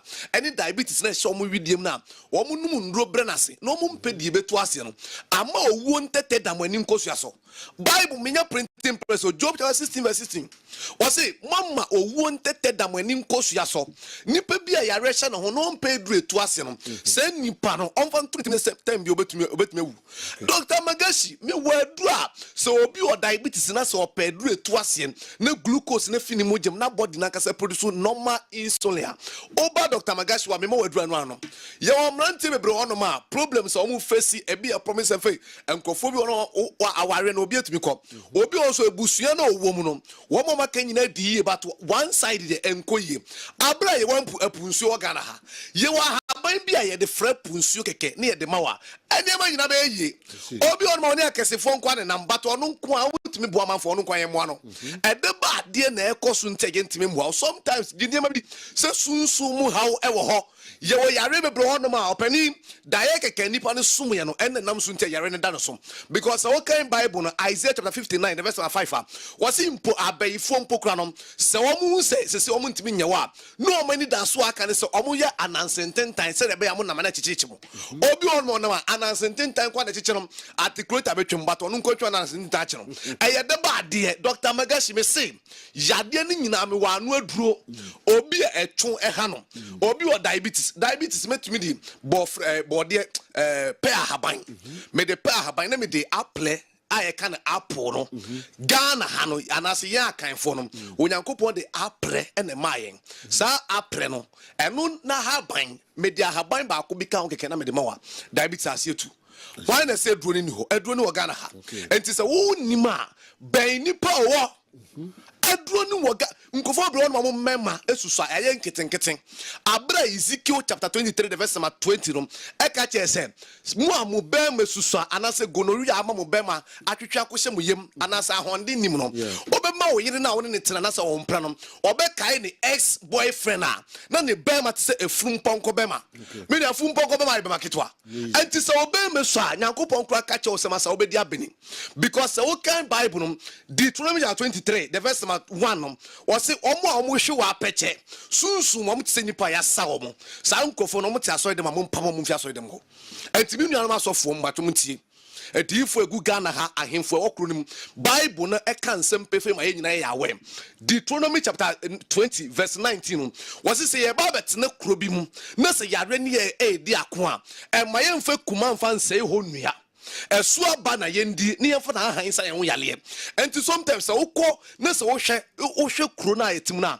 ye wo nnua bi e wa asase so no eduane bia wo adwuma ebeye enti se wo nim eduane adwuma enu ntina Dr. Magashi me so me wo ho se yade na ayese kwa ebretuo de ayese kwa doctor na wo num adu a entimi nkono wo de ba me ho atinto ntan na mama wo ho ato nipa bi o tia me say ye wo nkrofo bebre wo no ma wo mu mfie nyankopon de ma wo no yade be wo mani maguase ebe ku mu kwam obi ono ma enya wo eka wo nkwampa ka eni haw but ebia da wo ba be wu agya wo ba ho ebe wie na busuafo no ene wo kan Jeremiah chapter 8 the verse 3 hona wo se ene ma busua o maka no om do wu chen kwa om pefun etefun efu o de otra obi do target who sisi ya wo japade no na adwen wo so say o bre no omwa wo but na adwen se who sisi ya wo japade obeche ma wonya bi aka ana se bi beka nsa enti se wo ti ase se wo betena se ni wawu ana se wayara da ho ne de opani bepe do Dr. Magashi wo enno ni nyina bedi mi ho nkofo bre no mo be ma wu ama ne nkofo fa wo yire Deuteronomy 28 the verse 30 no wo se mo am be ma ewu no mo beje ma wale obi ni beda 46 se na na ye nsanche na wanwade dia mawo woni wasefo enteto de bia sometimes e man no munyama ju so for machi o but obema na ye di udin to so no sai din na ye de to so obema na nya adwuma enti woni wote wo ya oba na so obema opani eduru na abedi Dr. Magashi wo so wonya bedu ho ka se opese uhu Dr. Magashi kuma se mazi makru Your macro old police house one more Accra Patem Honyanum, a Kaswa prison junction. Yadia Jitim Crofo, and it's all kind some 82, the verse number 6 walk on. When Uncle Pon catcher say you won't say your judges for her, not lawyers for a yadi a cheshire woman. Sana heba for na yed man, one and Yamia Yomanum. Why say I hint until don't want me ho? Sure. I do not beg me ho. Doctor, me say, Yadena usu say no net drone ni honom. The challenge. Me ko kaswa obiefu say to say the abon dua ye come na kidney problem. Me man ye wo ahaban wi ahaban ya fe no bo magu achi no. Me de bo magu achi na me de ahaban mienu bi ka eka ho keke. Obi a wanya kidney problem ne fo ahye eno anafu ne atwe. Enti why na kidney onti wan kasa tenasin. Kidney problem aha nkofo brema na ebinu mawu.